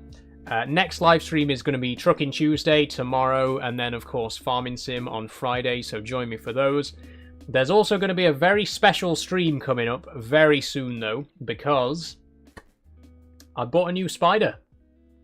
I have bought a new spider. It's not the spider that I was expecting to buy. I was going to get a Phidippus morpheus. I ended up getting Phidippus nikites instead. I'll tell you more about that when it arrives, but I have got a new spider on the way, and there will be a enclosure setup live stream when the new spider arrives, so keep an eye out for that. It'll probably be some point this week, because obviously as soon as the spider gets here, I kind of need to set up the enclosure straight away. So expect a one-off spider stream later in the week as well, but apart from that, Euro Truck Tuesday and Farming Sim on Friday.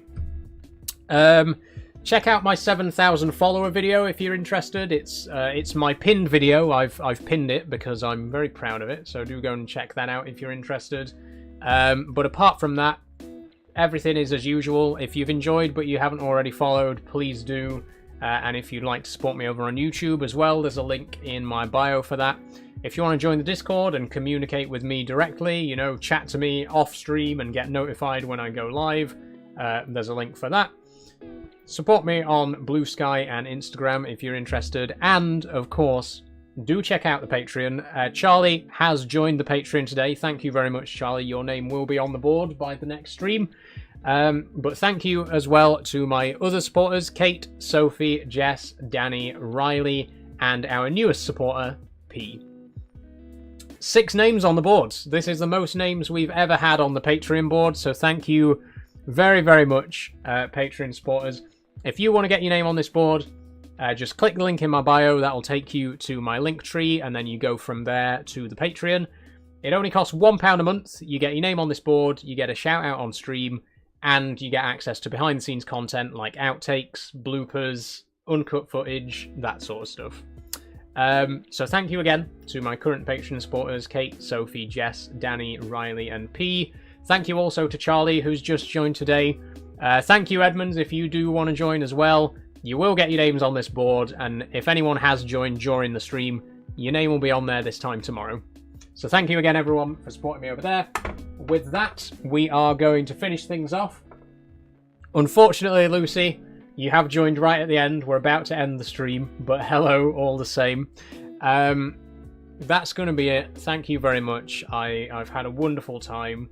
If you want to watch the full stream, Lucy, don't worry, it's on YouTube. You can watch the full VOD, all of my VODs. Just to mention, by the way, in case anyone isn't aware, if you want to watch any of my previous live streams, they're all up on YouTube. So head to my YouTube channel, you can see all the full VODs there. Obviously, it's not the same as watching it live. You can't talk to me directly, but it's, you know, if you want to check them out, you can check them out. That's it. Thank you very much, everyone. I've had a wonderful time. Enjoy the rest of your evening. Enjoy your Chinese, says Charlie. I'm still on the fence about whether I'm going to get a Chinese or not. I'll see. But enjoy the rest of your evening, everyone. I'll see you tomorrow for Euro Truck. Bye-bye.